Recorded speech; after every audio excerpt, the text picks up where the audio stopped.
뉴스 헬리콥터를 타고 뉴스의 현장을 누비고 있습니다. 서울 여의도 국회 상공인데요. 오늘 국회 교육문화체육관광위원회 국정감사는 내가 그렇게 좋아? 라고 성희롱 발언을 한 한선교 새누리당 의원을 격리해야 한다. 이런 주장이 대두됐습니다. 더불어민주당 간사인 도종환 의원은 통상 성희롱 사건이 발생하면 제일 먼저 취해야 하는 게 피해자와 가해자를 격리하는 것이라며 한선교 의원에 대한 격리 조치를 요구했습니다. 오늘 한선교 의원 국회에 안 나왔다고 하는데요. 사선이 돼서도 성희롱 발언을 한다면 피해자와의 격리 정도가 아니라 국회로부터도 영구히 격리돼야 하는 거 아닙니까? 한선교 의원, 지금부터 당신 보고 웃고 다니는 사람을 당신 좋아서 웃는다고 생각하지 마세요. 비웃는 거니까요. 서울 용산구 국방부 청사 상공입니다. 국방부의 김재동 죽이기가 도를 넘었습니다. 국방부는 김재동 씨가 거짓말을 했다는 결론을 도출하기 위해 영창 또는 군기교육대 기록을 들여다봤고 함께 육군 54단에 근무했던 예비역 13명에게 일일이 전화를 걸어 확인했다고 합니다. 이 과정에서 기무사와 헌병 요원들이 겹치기로 전화를 걸어와 반발하기도 했다고 합니다. 헌병들 이참에 아예 김재동을 체포하지 그래요. 영창 또는 군기교육대 보내고요. 재입대는 또 어떨까요?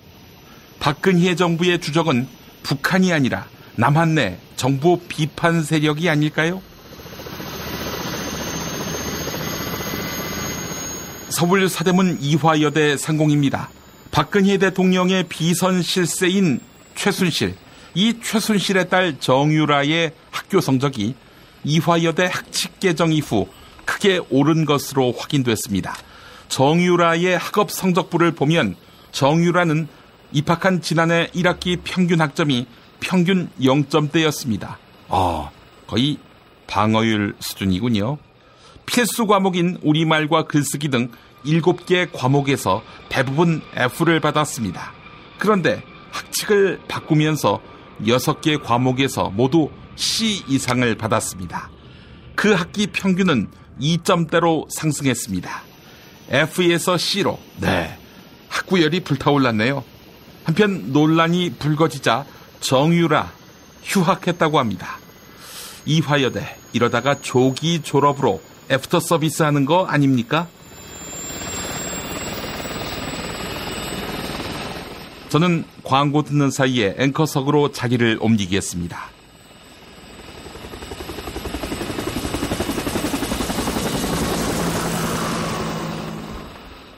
야, 근데 홍어가 진짜 그렇게 몸에 좋아? 아니 끝내준다니까. 근데 비싸지? 열나 싸고 열나 맛있는 홍어가 있다니까. 어디? 알싸한 홍어. 네이버 검색창에 알싸한 홍어를 검색하시고 1599-6456 전화 주문도 가능합니다.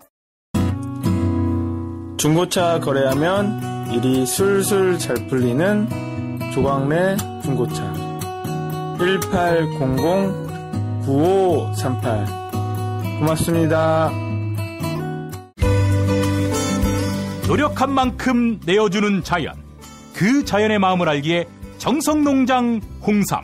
검색창에서 정성농장 홍삼을 검색해주세요. 010-9754-6972 다이어트를 위한 꿀팁. 동결건조 채소와 곡물, 단백질, 그리고 효소와 비타민, 미네랄로 만든 다이어트 전용 그린 스무디로 하루 한두 끼만 바꿔 드세요. 비타샵에서 만나요. 조선에 딸로서 잘하는 쟤밖에 없는데. 남북 통일 만세! 새날이 올 때가 불리한 진술을 거부할 수 있습니다. 김무성 나와! 이나 민주주의를 알아, 이 새끼야!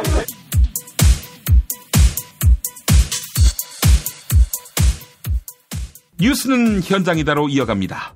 고 백남기 농민은 경찰이 쏜 물대포에 맞아 쓰러진 후 크게 다쳤습니다. 하지만 빨간 우의설이란 이상한 소문이 돌았지요. 빨간 우의를 입은 사람이 쓰러진 백남기 농민을 가격했다는 것입니다. 즉 백남기 농민이 다친 것은 경찰이 쏜 물대포에 의한 것이 아니라 빨간 우의를 입은 사람의 소행이라는 것이죠. 이런 어처구니없는 주장에 대해 쓰러진 백남기 농민을 구조했던 분이 직접 입을 열었습니다. CBS 라디오 김현정의 뉴스쇼에 출연한 이 구조자, 이분은 빨간 우의를 착용했던 분과 함께 백남기 농민을 구조했던 하얀 우의를 입은 분입니다. 그런데 지금 동영상을 보니까 그 무렵쯤에 빨간 우의가 등장합니다. 그런데 그 빨간 우의 등 뒤로 또 물대포가 조준 발사가 되고 그러면서 백남기 씨 위로 이렇게 엎어지듯이 쓰러진 거죠?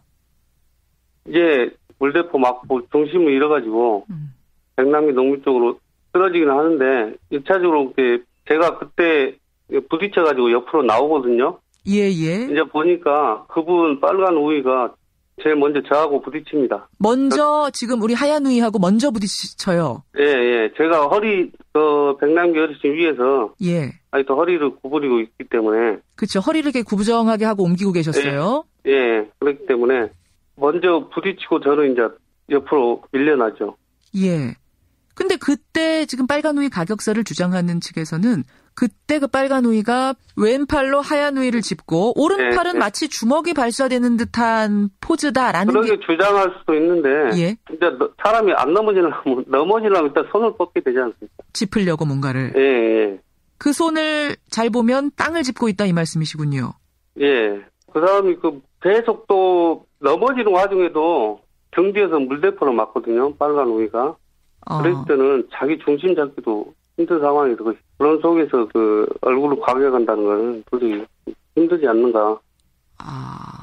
그 물대포를 지금 우리 하얀 우이님도 계속 맞으신 거잖아요. 예. 근데 거기서 그거 계속 조준해서 맞으면은 서 있기조차 어려운 정도 상황이 계속 벌어졌습니까? 쓰러지신 후에도? 나중에 제 혼자 서 있는데 못 나오고. 그걸 하는데도 등으로 가끔 쏘거든요. 그럼 앞으로만 휘청휘청 하죠. 그렇군요. 상황을 복귀해 볼 때 그렇다. 그러면 그 당시 그 현장에 그 백남기 씨를 의도적으로 해할 만한 피해를 입힐 만한 그런 사람들이 있었을 가능성은 없을까요? 다 노동자고 농민들이기 때문에 집회에 왔을 뿐인데 굳이 그런 도저히 이해가 안 가는 부분이. 작년에 저희하고 인터뷰하시면서 그 백남기 농민이 빨리 좀 쾌차하셨으면 좋겠다 이런 말씀하셨는데 그 바람이 이루어지지 않고 끝내 사망을 하고 우비 논란 이어지고 있고 부검 논란 이어지고 있고 이 상황들을 보면서는 어떤 생각 드세요? 애통하면서도 한편은 좀 분노가 치밀죠. 다시 또 공권력에 의해서 우리 농민이 돌아가셨구나. 너무 분합니다. 언제까지 이래야 하는가. 거기다가 그 돌아가신 뇌출혈의 이유가 물대포 때문이 아니라 빨간 우의 가격 때문이다라는 얘기까지 지금 이건 그냥 커뮤니티 설이 아니라 국감장에서 나오고 있으니 이걸 보면서는 어떤 생각 드세요? 근데 처음부터 물대포에 의해서 쓰러지셨고 또 빨간 우의도 어차피 물대포 맞고 균형을 잃으면서 쓰러진 거거든요. 결국은 경찰이 불법적으로 물대포를 쏴서 이런 상황이 온 거지 않습니까? 빨간 우의가 쓰러진 것도 역시 물대포 맞고 쓰러진 거지 다른 장소에서 맞은 가격을 했다거나 이런 주장도 아니지 않느냐? 예. 결국은 원인은 물대포인데 지금 좀 다른 것으로 자꾸 본질을 흐리려는 거 아니냐라는 답답함이 있으신 거예요? 예. 이런 빨간 우의설은 반사회적 온라인 커뮤니티인 일베로부터 시작된 것입니다. 그런데 터무니없게도 검찰이 빨간 우의설을 근거로 영장을 청구했습니다. 이에 더불어민주당 박주민 의원은 검찰의 비상식적이고 비인도적인 행태를 비난했는데요. 국회 교육문화체육관광위원회 국정감사에서 있었던 발언 들어보겠습니다. 더불어민주당 박주민 의원과 김수남 검찰총장의 일문일답입니다. 9월 6일날 청구된 영장, 아까 말씀드렸지만 거기에는 두 가지 요인을 언급하고 있습니다. 물대포 직사살수와 빨간 우의. 지금 검찰이 집요하게 이 빨간 우의가 이 사건에 관여되어 있다라는 의사를 가지고 그것을 증명하기 위해서 영장을 계속해서 청구하고 있는 것으로 여러 가지 의혹을 종합적으로 판단을 해서 빨간우이 중요한 부분 차지하는 거 맞죠? 그것도 한번이나 이런 데서 제기되고 있는 의혹의 하나입니다. 그래서 그런 것들이 영장에 표현은 된 것 같습니다. 9월 6일자 영장에 기재되어 있는 뭐 언론에서 그런 식으로 제기되고 있다라고 얘기되지 않고 그냥 구체적으로 그런 정황이 있다라고 얘기를 하고 있어요. 1배부터 시작해서 최근에 여당 의원들도 받아서 많이 하고 계시죠. 빨간우이가 손을 뒤로 해서 때리는 게 아니죠. 손을 그냥 계속 앞으로 뻗어서 손을 뻗어서 땅을 짚는 영상이라는 것을 보실 수가 있습니다. 보시면은 백남기 어르신의 얼굴은 저쪽에 있습니다. 다리 사이에 그냥 얼굴이 다 보여요. 가격되고 있는 장면이 안 나옵니다. 여기가 지금 빨간 우이가 다가오고 있는데 그 어르신 머리가 땅에 닿아 있죠. 확대해서 보면은 역시 땅에 닿아 있는 걸 확인할 수 있고요. 누가 들지 않고 있습니다. 땅에 계속 닿아 있죠. 계속 땅에 닿아 있습니다. 누가 머리를 들고 있는 장면이 없어요. 그래서 제발 좀 한간에 떠도는 인터넷상 루머 그거 믿지 말고 눈으로 영상을 좀 보세요. 가격한 것도 없고 누가 머리 들고 있다 떨어뜨린 것도 없습니다. 영상만 느리게 플레이해봐도 지금 빨간우이에 대한 혐의가 얼마나 터무니없는가를 알 수 있고요. 이 국가인권위원회가 사고 이틀 뒤인 16일 날 백선아 씨하고 인터뷰를 하면서 선을 딱 긋습니다. 코뼈나 이쪽에 다친 부위 없다. 단순히 그냥 쓰러지고 이런 거 아니다. 상당히 높은 데서 떨어진 듯한 외상이다라고도 얘기합니다. 이 피해자 가족분들이 국가 상대로 손해배상 청구했는데 거기 답변서를 냈는데 답변서에 보면 자기네들이 스스로 인정을 해요. 살수차에 직사살수로 뇌출혈을 일으켰다고 스스로 인정하고 있습니다. 다 지금 살수로 인해서 다쳤다고 하는데 근거 없는 인터넷 루머 따라서 지금 쓸데없이 부검영장 청구하고 집행하려는 거 아니에요? 모든 가능성을 열어놓고 그 부분에 대해서는 철저하게 수사를 하고 있습니다. 마무리해 주시기 바랍니다. 사법적인 판단을 함에 있어서는 객관적이고 과학적인 사망 원인이 규명되는 것이 그 논란을 적게 하고 있습니다. 부검이 불가피하다. 루머에 따라서 이 대한민국 검찰이 움직여서야 되겠습니까? 저 사건만큼 사건 현장의 영상이 다양한 버전으로 다양한 각도로 남아있는 게 없습니다. 그 영상 다 보시고 의료기록 압수하셨으니까 그거 다 보시고 좀 인터넷 루머에 흔들리지 말고 제대로 좀 수사해 주셨으면 좋겠다. 영장이 발부되면 반드시 집행해야 됩니까? 이후에 여러 가지 사정이 발생하면 집행 안 하는 경우 있죠? 집행을 못할 정당한 사유가 있으면 네. 자, 우병우 수석 장인 이상달 씨 골프장 영업권 관련돼서 구속영장 발부됐었습니다. 그런데 검찰이 당뇨 걸려있다. 그래서 영장 취소했잖아요. 우병우 수석 장인은 다이아몬드 고객입니까? 국가의 강제력 행사는 최소한에 그쳐야 되고 필요한 돈에 그쳐야 되지 않습니까? 진료 기록 다 있고 영상 다 있고 사고 당시에 뇌수술까지 받아가지고 뇌 상태 다 확인하고 있고 필요성이 전 적다, 아니 거의 없다라고 보고 있고 거의 유일하게 다른 정황으로 주목되고 있는 빨간 우이 영상과 지금 사진 스틸컷으로 보여드리는 것처럼 한간에 떠도는 루머하고 전혀 다른 상황이다. 그래서 굳이 필요 없다라는 말씀을 드리는 거고 두 번째는 인간적인 고통에 좀 호소를 하고 싶어요. 그 단원고 학생들 가족분들이요. 아이들이 올라왔을 때 상태가 너무 깨끗한 거예요. 다른 사인이 있을 수도 있다라는 의심을 많이 가지셨었고 주변에서도 그래서 부검을 하자는 얘기를 많이 했었어요. 그런데 그 240명이 넘는 아이들의 부모님들 중에 부검을 하신 분이 그렇게 진상규명을 원하시지만 부검을 하신 분이 단 한 분도 없습니다. 왜 그랬었을까요? 얼마나 고통스러운지 한번 생각을 해보십시오. 그 부검이라는 게. 그런 인간적인 고통도 좀 눈여겨봐 주십사라고 제가 지금 말씀드리는 겁니다. 법에 따른 최소한의 집행의 원칙, 인간에 대한 호소, 이상달 씨의 당뇨병만 걱정하지 마시고요. 그런 것들도 좀 걱정하고 챙겨봐 주십사. 불필요한 영장 굳이 집행할 필요 없다. 오늘 국회 보건복지위원회 국정감사장에서는 새누리당 의원들이 퇴장하는 사태가 발생했습니다. 백남기 농민에 대한 추모 묵념에 반발하며 국정감사를 보이콧한 것인데요. 정의당 윤소하 의원은 여야를 넘어 백남기 농민에 대한 추모 묵념을 제안했습니다. 그러자 새누리당 박인숙 의원은 의경들은 복무 중에 사망하고도 국민들을 위해 눈과 장기를 바친다. 이런 발언을 하며 묵념을 거부했습니다. 정의당 윤소하 의원과 새누리당 박인숙 의원의 발언 차례로 들어보시겠습니다. 정의당의 윤소하입니다. 오늘 20대 국감의 마지막 날입니다. 저는 오늘 국감장을 향해서 발걸음하면서 가을 하늘은 정말 높고 푸르기만 한데 가슴은 아렸습니다.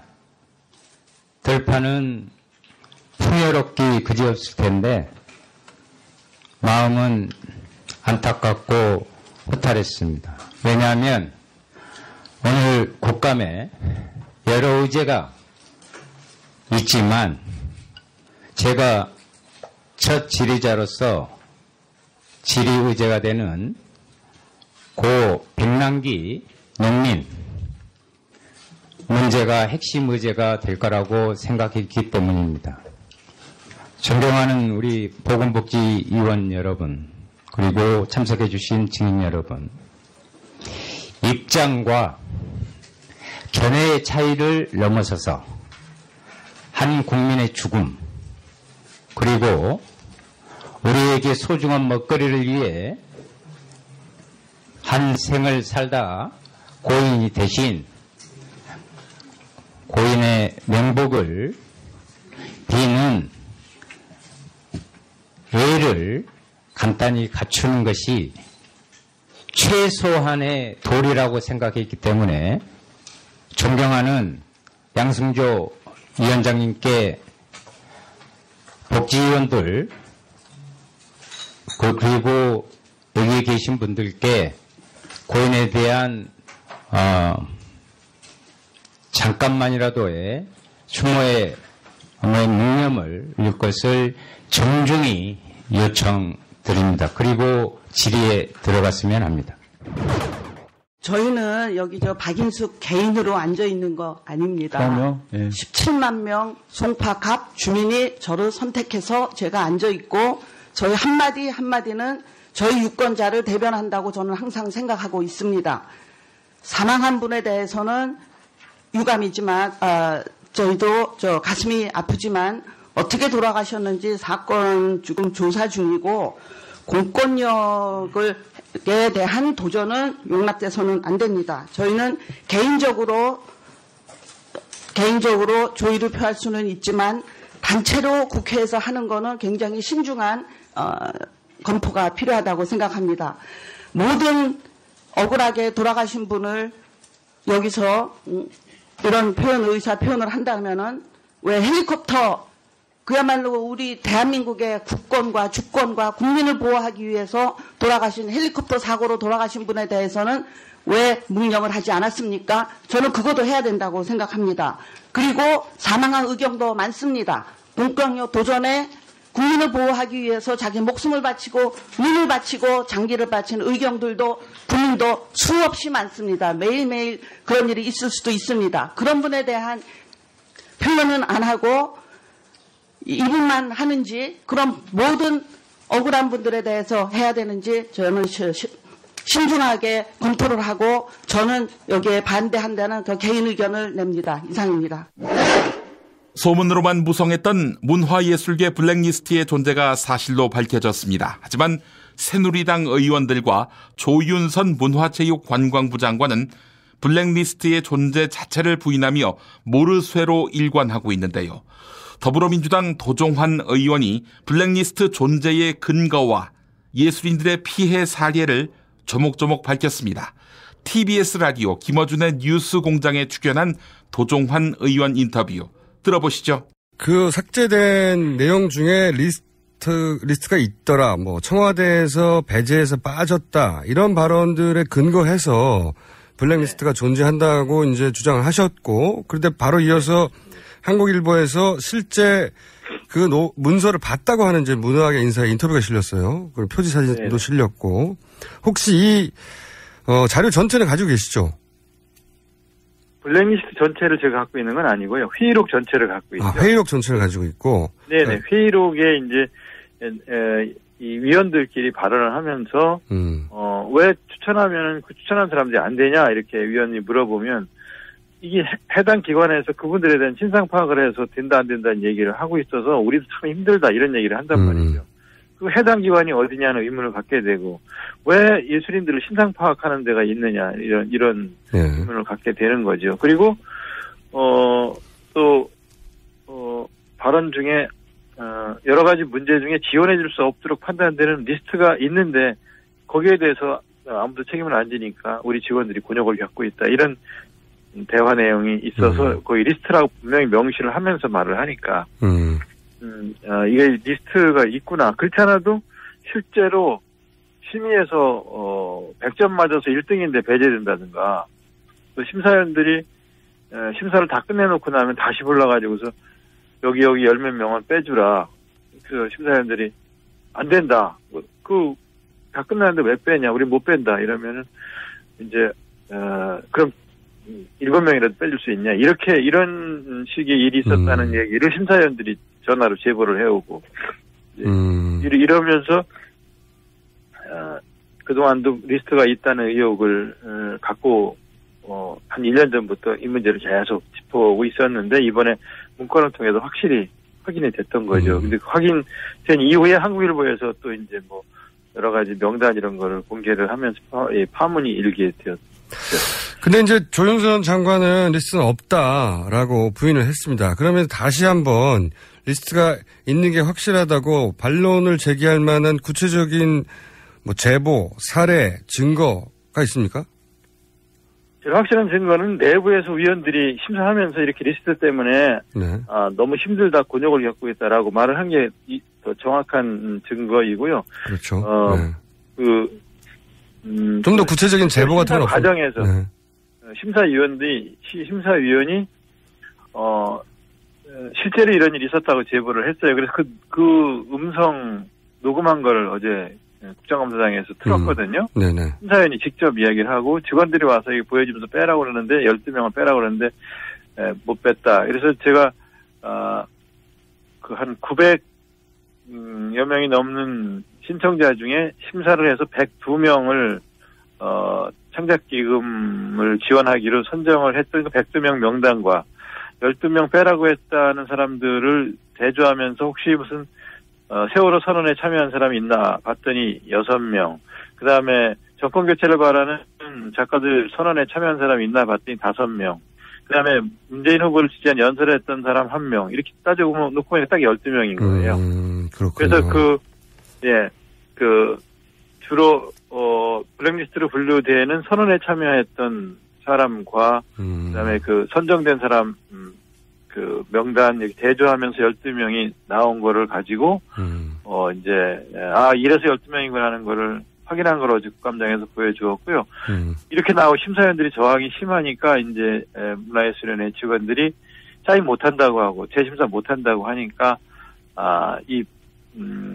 12명을 제외해달라고 했던 것을 32명을 제외한 채 100명 뽑게 돼 있는 걸 70명만 뽑고 70명만 지원하고 나머지 3억을 예산을 딴 데다가 일이 있었던 거죠. 이런 과정들이 다 증거죠. 12명인데 왜 12명인지 봤더니 정말 리스트하고 정확하게 일치하더라.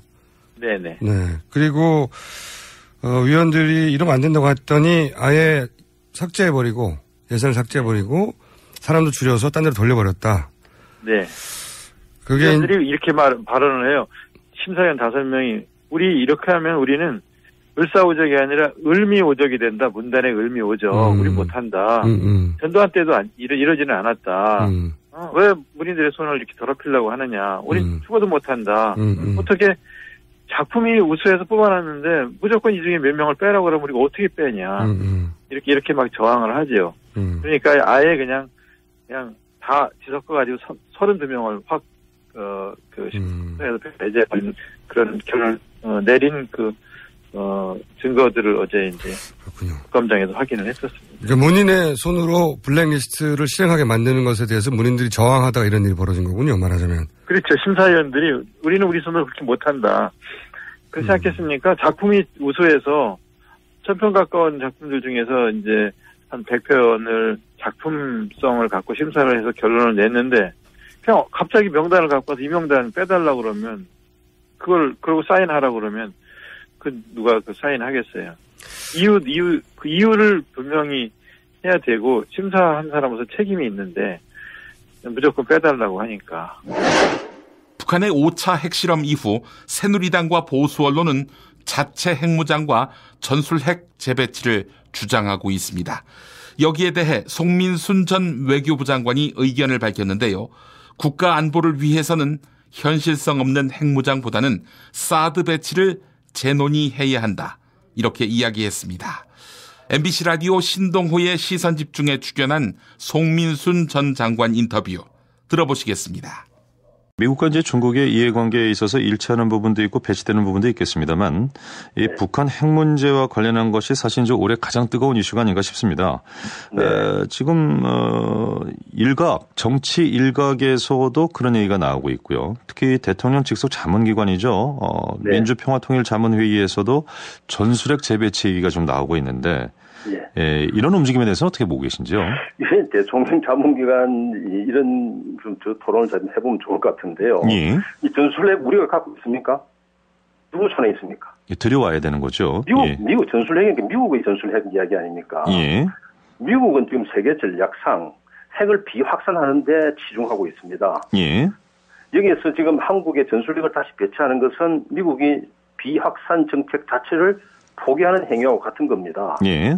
미국 정책의 지금 가장 핵심적인 건강과 정면으로 배치되는 조치를 기대를 한다는 겁니다. 예. 이 한반도에다가 전술핵을 다시 배치하는 순간 이런 이 핵 문제는 동북아는 물론이고 중동이나 유럽, 아프리카나 더 확산 다 다른 데서도 그런 유사한 요구가 생길 수 있습니다. 그럼 예. 세계 정세를 유지하고 있는 비확산 원칙이 그대로 무너지는 거거든요. 미국은 절대 받아들일 수가 없습니다. 문제는 지금 현재 북한의 핵 전력을 사실상 핵 보유 쪽으로 좀 보고 있는 게 사실 아닌가요? 그렇게 봤을 때 어쨌든 이제 이런 주장이 나오는 것은 뭐 실현 가능성 부분은 좀 상당히 좀 비관적으로 보고 계십니다만 핵 균형적 관점에서 이런 얘기는 좀 계속 나오는 것 같기는 하던데요. 어떻습니까? 그 핵 균형은 미국은 그래서 이제 확장 억지라고 그래서 미국이 핵무기와 또 이 다른 재래식 무기 전체를 가지고 있는 자산으로 미국의 능력으로 북한의 핵을 충분히 제압할 수 있다. 라는 그런 판단을 갖고 있는 겁니다. 그래서 그것으로 제압을 하는 거지 한반도에 여기에 우리 쉽게 말해서 한반도의 남쪽에다가 꼭 핵무기를 갖다 대야 그게 무슨 균형이 이루어진다고 보는 건 아닌 겁니다. 그러니까 지금 미사일이라는 게 무슨 핵이라는 게 전술핵은 조그만한 거죠. 그보다 훨씬 더 거대한 파괴력을 가진 공중, 그 다음에 잠수함, 그 다음에 이 지상, 이 핵 미사일로서 또는 핵폭탄으로서 얼마든지 제압할 수 있는데, 그 굳이 여기다 갖다 놓아서 그런 부작용을 가져올 필요는 없다는 것이 미국의 판단이고, 그 미국의 판단이 문제가 아니라 우리가 지금 미국 누가 대통령이 되더라도 그 원칙은 바꾸지 않을 겁니다. 다시 말해서 전술핵 배치는 현실성 측면에서 논의 대상이 아니란 말씀이신 거군요. 저는 그렇게 봅니다. 알겠습니다. 뭐 중국 얘기로 시작을 했으니까 이걸 일단 매듭을 좀 지어야 될 것 같은데 우리 외교가 중국 쪽에 좀 앞으로 이런 좀 어려운 상황 속에서 어떻게 풀어나가야 될까요? 현명한 방향이 좀 있을 수 있을까요? 제가 보기엔요. 우선 지금 당면 문제는 사드 배치 있지 않습니까? 사드 이건 지금 사드의 효과와 부작용 두 가지가 있는데 이 사드 배치부터 다시 재고를 해야 됩니다. 그런데 사드를 우리가 배치할 수 있는 카드는 갖고 있지만은 그걸 당장 지금 배치해야 될 실력에 대해서는 조금 신중하게 검토가 필요합니다. 우선 사드라는 것은 한반도와 같은 이렇게 단거리 400km 내에서의 이 효용성에 대해서는 입증이 되질 않았습니다. 전혀. 실험해본 적도 없고. 그런데 이게 지금 입증된 부작용만 한번 보십시오. 이것 때문에 북한 핵 문제와 관련해서 중국하고 협조가 되겠습니까?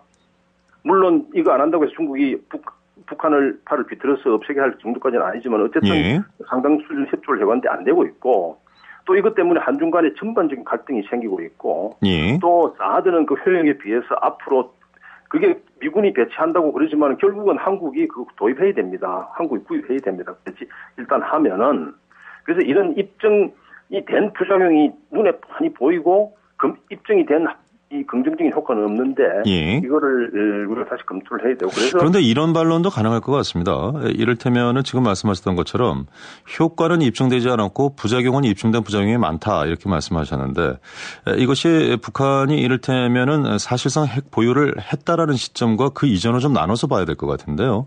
예. 핵 보유를 하기 전에 그럼 우리가 미국과 공조해서 가졌던 방위 체계와 핵 예. 보유를 했다고 봤을 때 그 이후에 우리가 가지고 있는 것이 큰 변화가 없다고 한다면 결국은 이런 북한의 핵 보유 이후에 우리가 갖출 수 있는 것은 사드밖에 없다. 이런 논리도 있을 수 있는 것 같은데 어떻습니까? 그 논리는 성립이 안 됩니다. 성립이 안 되는 이유가 어디 있을까요? 왜냐하면 이 사드를 했다고 해서 배치했다고 해서 북한의 핵무기 사용 의지가 끊겨지는 건 아닙니다. 예. 북한의 핵무기 사용 의지를 끊는 것은 핵무기를 사용하려는 순간 북한이 초토화되고 나라로서 존재가 안 된다는 막강한 파괴력, 그죠? 막강한 북한이 존재할 수 없다는 대응 파괴력이죠. 보복 파괴력. 이것이 존재한다는 걸로 해서 억지를 하는 거지. 사드 자체는 지금 이야기했는데 사드가 있다고 해서 북한의 핵 미사일을 발사했을 때 막을 수 있는 능력이 아닌 걸 그건 다 압니다. 다 압니다. 그리고 서울이 우리가 만약에 북한이 공격한다면 서울을 공격하지 어디를 먼저 공격하겠습니까? 서울은 이 사드하고는 상관이 없다는 거는 지금 정부나 미국도 다 그 자체는 이야기를 수도권이 이제 사드 범위 안에 지금 포함이 되지 않고 있다. 이제 그 말씀이신데요. 미국 장사랑 요건 내가 할 말이 있어요. 똥은 싸고 다니냐? 미치도록 싸고 싶다. 빅동의 추억. 미국 장사랑. 구렁이 똥 이뻤다. 장이 살아야 내 몸이 산다. 혈중 콜레스테롤 개선과 배변 활동에 도움을 주는 건강기능식품입니다. 빅동의 추억. 미궁 장사랑. 지금 검색창에 미궁 장사랑을 검색하세요. 이건 제가 써보니까 효과가 있는 것 같아요. 남녀노소, 좌파, 우파 모두에게 미궁 장사랑이 빅동의 추억을 찾아드립니다. 지금 검색창에 미궁 장사랑을 검색하세요. 엄마, 나 가게 안 하고 싶은데. 너 가게 해봤니? 너 음식 만들어봤니? 인테리어는? 집기는? 일할 사람은? 운영은? 가게 자리는? 세금은? 너 돈이 있니? 나는 요술램프 몬스터 셰프다. 네가 원하는 모든 것을 들어주마. 맛집의 맛을 똑같이 만들어줄 수 있어요? 맛뿐만 아니라 돈과 청음의 모든 비법을 알려주겠노라. 야하! 이젠 걱정 고민 끝! 네이버 검색창에 몬스터 셰프라고 쳐주세요. 상담문의 02-458-8838 몬스터 셰프. 정권교체를 함께 염원하는 직원들로 똘똘 뭉친 판촉물회사 네피알로 삼행시 갑니다. 내가 아는 사업이나 행사를 PR하기 위한 알짜배기 판촉물 회사. 선물, 기념품, 답례품을 구하신다면 우리 편 회사 네피알을 찾아주세요. 3만 가지가 넘는 물품을 대기해 놓고 있습니다. 네피알로 인터넷 검색창에 입력하시거나 032-519-4800으로 연락주세요. 카카오톡 아이디는 네피알입니다. 팟캐스트 듣고 연락주시면 더 깎아드립니다. 존경하고 사랑하는 국민 여러분, 일산 라페스타에 있는 풍모 양고기, 즉석에서 숯불에 구워먹는 양갈비하고 양꼬치, 이거 맛보시면 다른 걸 찾지 않아요. 게다가 고기 연기를 몽땅 밑으로 뽑아본 게 옷에 냄새도 안 배고 환경이 겁나게 좋아 보여요. 이렇게 맛있고 시설 좋은 양고기집, 고기 못 해봤을걸. 장 어찌 생각하는가? 무능하고 부패한 양고기집은 아니지요. 씨발 뭔 소리여 그것이? 나가 만날 가는디 못하냐 씨방. 빨리 예약들 안 하고 말하자면 031-902-9292. 피 튀기며 박학다식을 뽐내는 퀴즈, 피박 퀴즈. 오늘도 무와 환 나오셨습니다. 안녕하십니까. 박근혜 정부의 대북 정책은 실패했습니다. 다음 정부는 이러지 말아야 합니다. 어제 국회에서 방금 한 말을 했더구만. 선거법 기소 여부를 결정할 마지막 날, 그날 말이야. 선거법의 압박에서 해방됐다 이거지? 당신 나중에 병원 가서 피 검사하면 한 방울만 받아다가 날 줘봐. 너한테 피를 왜 주냐? 뭐하게? 배신자의 피는 도대체 어떻게 생겼나 분석해보려고. 닥쳐 이 새끼야. 환아, 니네 누나 지지율이 26%다. 취임 이후 가장 밑바닥이에요. 그나마 대구 경북이 떠받치니까 그 정도지. 서울 18%, 부산 경남 27%. 이 씨발. 야, 이거 정권 문 닫자는 얘기 아니냐? 닥치라고. 노무현이 얻은 지지율 12%까지는 여력이 있다고. 야, 노무현이 때 생각 안 나냐?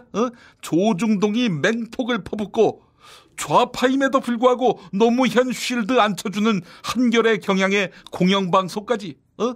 당시 노무현이에게는 우군이 없었어요. 근데 지금은 다 종박 언론 아니냐?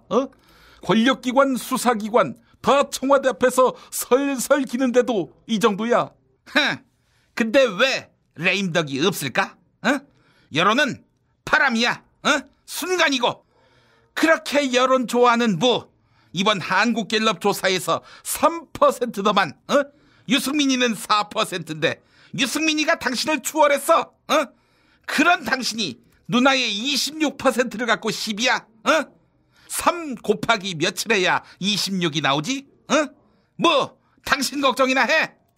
이 새끼 이렇게 정세에 어두워서야 20대 12%, 30대 11%, 40대 11%다. 니네 누나 지지율이 이 새끼야 50대도 35%밖에 안 돼요. 20대부터 50대까지 전체 유권자의 70%가 되는데 이 사람들이 다 등 돌리면 어쩌자는 거냐? 넌 400일만 살다가 죽을 생각이니? 이번 한국갤럽 조사 갖고 굉장히 의미를 두는 모양인데 반기문 지지율이 27%야. 문재인이는 18%고. 하나, 누나 지지율 26%, 반기문 지지율 27%. 뭐 느끼는 바 없니? 27%로 대통령이 될 수 있을까? 청와대의 대변인인지 똥놈인지 하는 놈. 이놈은 여론조사에 연연하지 않겠다. 이러더만. 야, 제발 좀 연연하라고 해라. 아이 씨발 이러다 다 망하게 생겼어. 배가 기울면 들쥐들이 난리라더니. 야, 배가 기우는 거는 인정하는 거니? 그만 찍찍대, 이 들쥐 같은 인간아. 자자, 그만하시고요. 세계 최고 권위의 노벨 문학상이 116년 역사상 처음으로 대중음악 가수인 밥 딜런에게, 밥 딜런에게 이 상이 돌아갔습니다. 자, 오늘 이야기는 밥 딜런 수상이 문화예술계를 넘어서 한국 사회에 주는 교훈이 무엇인가, 이걸 이야기 나눠보도록 하겠습니다. 물론 가수만이 아니지요. 밥 딜런은 시인인 문인입니다. 작곡 또 가창 능력이 있어서 자기 시를 노래로 만든 문학인이지요. 개념까지 있잖아요. 자유, 반전, 평화의 메시지를 전하는 밥 딜런. 이런 밥 딜런이 만약 한국에서 태어났더라면 한류 콘텐츠, 창조경제, 일자리 창출의 주역이 됐겠지. 아니지요. 블랙리스트에 올랐을 깁니다. 닥치라고! 뭘 닥치냐 이 새끼야. 송강호, 김혜수, 은희경까지 포함해서 10,000명이나 블랙리스트에 올라갔으면 이건 정권이 미친 거지 이 새끼야.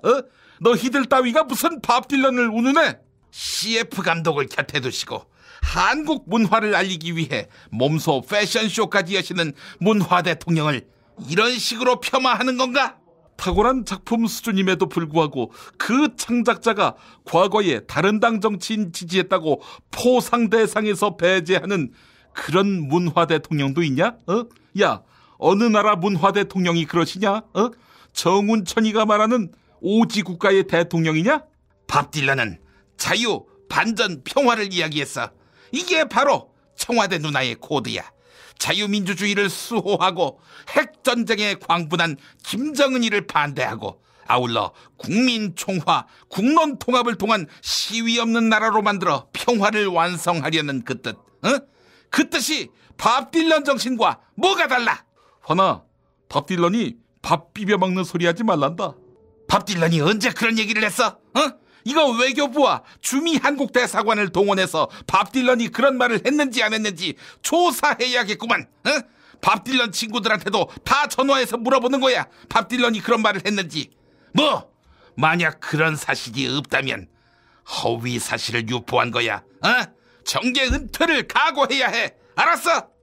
이 새끼 웃자고 하는 일에. 당신은 웃자고 하는 일이라고 하겠지. 하지만 우리 정부의 명예가 손상된 거 아니야. 아이 씹새끼들 또 싸워 이 씨발 새끼들. 야, 그 불금에 그렇게 할 일들이 없냐? 아, 이님 나오셨어요. 자, 오늘 그 밥 딜런 이야기를 하고 있는데요. 이님은 밥 딜런 아세요? 뭐? 밥 달란? 왜 나한테 밥 달란 말을 하냐? 아, 밥 딜런이요. 하이 새끼 웃자고 하는 건데 이게 농담을 못 알아쳐먹어요. 밥 딜런 알지? 그 밥 딜런의 반전 평화 정신 어떻게 보셨어요? 그 전쟁은 안 되지. 노래 가사처럼 얼마나 사람이 더 죽어야 사람 귀한 줄 알겠는가? 난 그 이 가사를 접하고는 내가 가슴으로 울었다고 봐요. 아, 한반도에서의 반전 평화를 위해서는 북한이 괴멸되기보다는 개방과 개혁의 장으로 나오도록 유도해야 한다. 이런 입장이시군요. 아니지. 그 북한은 괴멸돼야 한다고 봐요. 네? 괴멸이라니요? 군사적인 공격을 가해서라도 체제를 무너뜨려야 한다? 당연하지. 그 평화를 흔드는 세력을 없애야만 평화를 이룰 수 있는 거 아니겠어? 북한 괴멸론은 그 나의 그 흔들릴 수 없는 주장이라고 봐요. 앞뒤가 안 맞죠? 반전 평화를 이야기하면서 북한 괴멸론이라니요? 이 씹새끼 또 못 알아쳐먹나? 야, 그거 잘 들어. 반전 평화가 필요해. 그리고 북한은 괴멸해야 해. 아니, 북한 체제가 무너져서 난민이 발생하고 아울러 미국, 중국이 북한 영토를 놓고 전쟁을 벌이면 그게 평화로 가는 겁니까? 아니면 전쟁으로 가는 겁니까? 이거 듣는 국정원 직원 이 똥보 새끼가 지금 북한 김정은 체제가 유지돼야 한다고 하는데 고모 찬양죄 이런 걸로 걸어야 되는 거 아니겠어? 이 새끼 그 신고해야 한다고 봐요. 아니, 북한 체제 무너지면 뒷감당도 못할 거면서 그러다가 남한 체제도 무너지지요. 하여간 이 궤변의 연속입니다. 앞에 이야기하고 뒤에 이야기가 서로 다른. 그럴 거면 이님 아예 입을 다무세요. 이 씨발 새끼야 죽으려고 이 씹새끼야. 야, 잘 들어. 전쟁 안 돼. 메모해 이 새끼야. 그거 못 알아쳐먹을 것 같으면 메모라도 해야 할 거 아니야. 네네, 전쟁 안 된다. 새겨 들었습니다. 그리고 평화 지켜야 해. 내 눈 보고 복창해 이 새끼야. 네, 평화 지켜야지요. 그리고 북한 체제는 그냥 아주 콩가루로 만들어야 해. 그니까요. 그게 말이 되냐고요. 이 씨발 개새끼 나가지고 이 개새끼야. 이 씨발 새끼 님이 뽕이야 이 씹새끼야. 영감님 그러지 마시고요. 한반도에 핵폭탄을 터뜨리면 어떨까요? 그러면 다 죽으니까 싸울 사람도 없을 것이고 그러면 평화가 오지 않겠어요? 이 전국이 잿더미가 되니까 건설 경기가 부양되겠구만. 이 새끼. 야, 뭐? 이 씹새끼. 너 이 새끼 사이다야 이 새끼야. 너 이 새끼 네가 대통령 네가 짱 먹어라 이 새끼야. 이 새끼 너 같은 사이다가 추워도 없다고 봐요. 그만하세요. 에이 진짜. 자, 퀴즈 문제 내주시죠. 그 씹새끼 괜히 열받고 있어 이 새끼. 자, 그 밥 딜런 얘기를 했는데 그 이 사람의 대표곡은 그 블로윙 인 더 와인드. 와인드가 뭡니까? 와인드가 윈드지요. 이 씨발 새끼. 야, 그 미시시피 쪽에서는 사투리로 그 와인드라고 해. 모르면서 아는 척을 해. 자, 그리고 그 라이크 롤링 스톤. 그리고 노킹 온 헤븐스 도어. 이런 그 대표곡이 있다고 봐요. 자, 문제를 드리자면 그 밥 딜런의 반전 평화 정신은 한국 대중문화계에도 영향을 미쳤는데 포크록의 선두주자 하면 그 한대수지. 근데 그 한대수의 이 노래는 박정희 정권 치하에서 금지곡으로 낙인 찍혔다고 봐요. 그 물고문을 연상케 한다나 뭐라나. 자, 이 노래 제목이 뭔지 맞추는 것이 오늘의 문제라고 봐요. 이 정답. 네, 환빨랐습니다. 이 문제가 마음에 안 들어. 사회자, 우리가 이렇게 살 수 있게 된 것도 다 그분 덕이라는 걸 모르나? 그런데 왜 날마다 그분을 폄하해? 우리가 이렇게 번영된 나라에서 살 수 있도록 해주신 분, 그분을 잊지 말라고. 사회자, 혹시 그분이 누군지 알기나 해? 알지요. 누군데? 김재규요. 당신이라고. 자, 정답은 바다가 육지라면. 아닙니다. 자, 뭐 정답 아십니까? 알지. 빨리 가자. 오늘 정답은 노래 제목이지. 눈물 젖은 두만강. 강물 퍼다가 콧구멍이다 확 그냥. 네, 어쨌든 정답이 아닙니다. 자, 오늘도 정답은 애청자 여러분의 몫입니다. 정답 맞히시면 세상에서 가장 맛있는 김치, 이담채 김치, 그리고 천연 재료로만 만든 건강한 과자, 별을 따다 구운 과자 함께 보내드리겠습니다. 팟빵 게시판에 정답, 이메일 주소, 사연 남겨주시기 바랍니다. 네, 피바 퀴즈 마칩니다.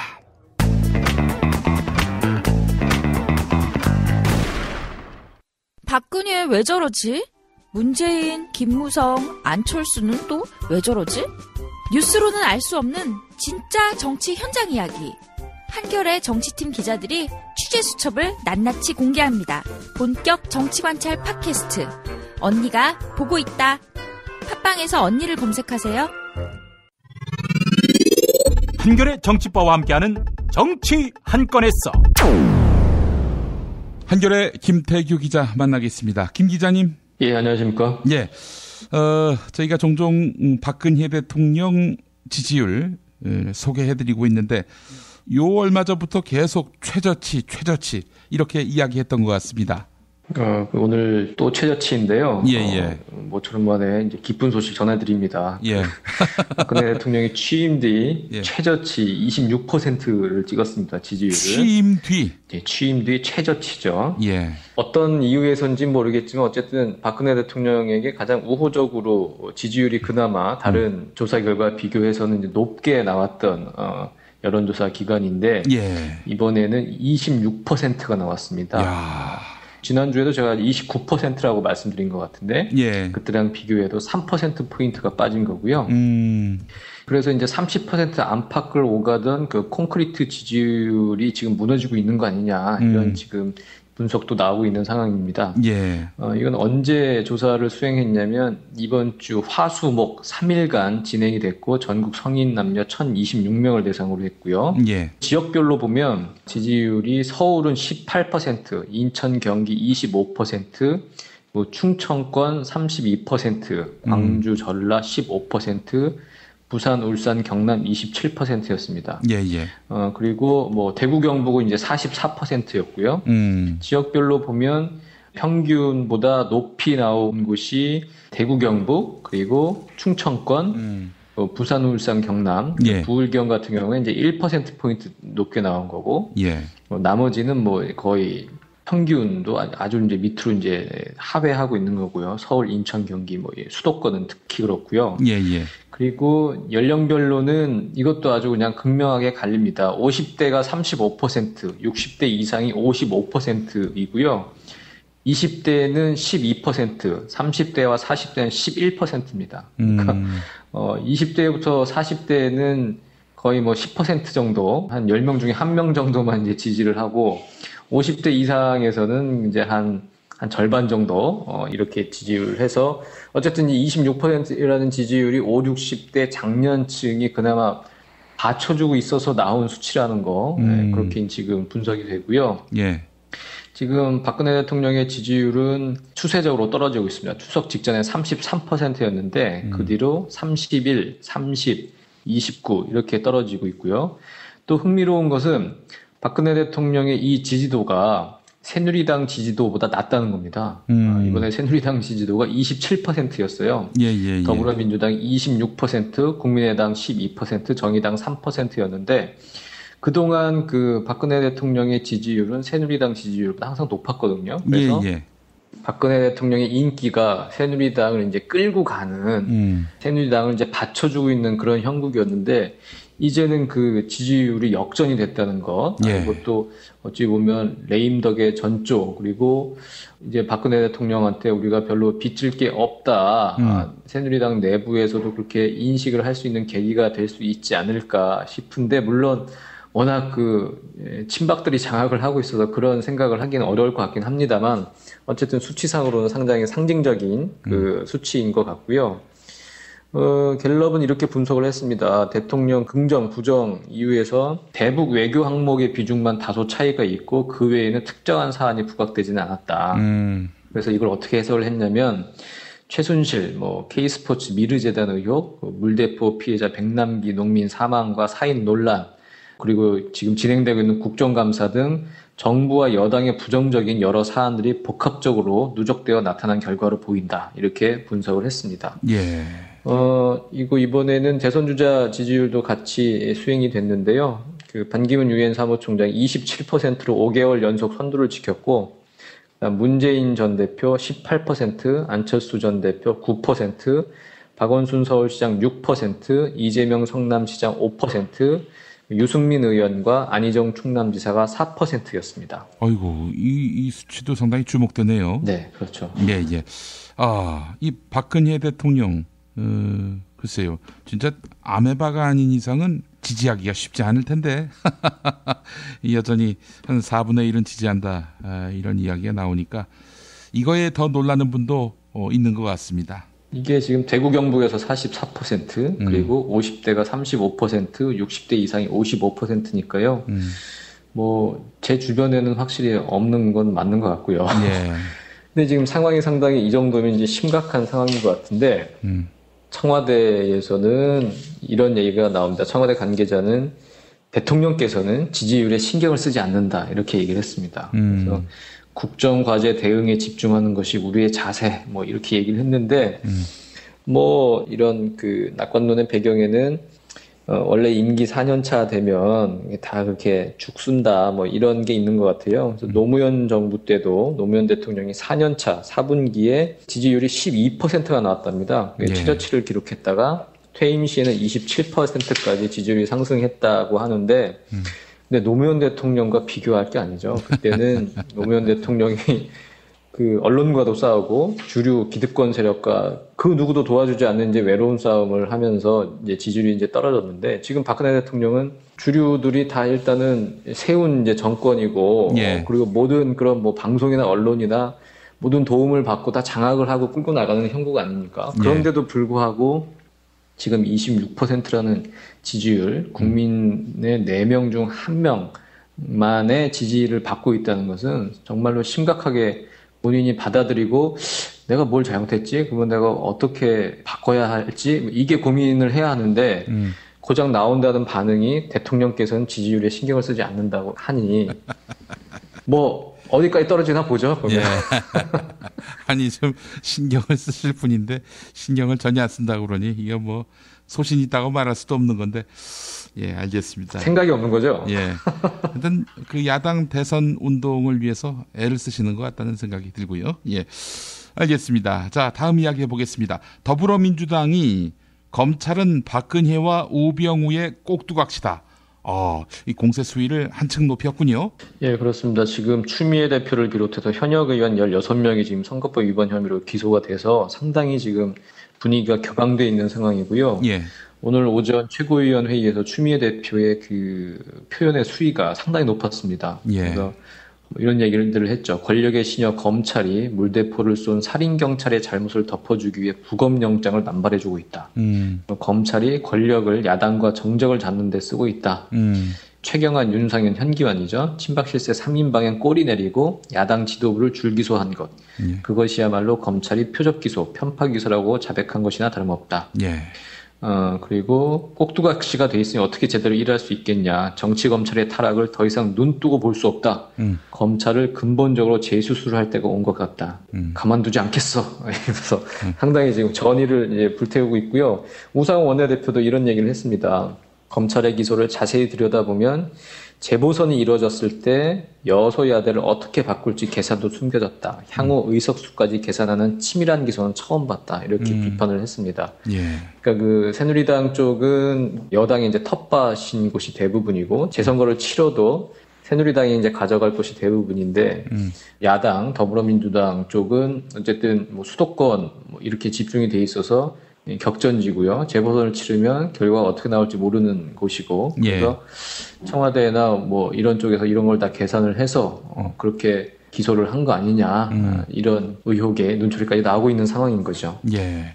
아니 기소가 됐다고 다 유죄가 되는 것도 아니고 다 유죄가 됐다고 다 의원직을 상실하는 건 아닌데 대략 어떻습니까? 지금 33명인데 얼마나 법원이 날릴까?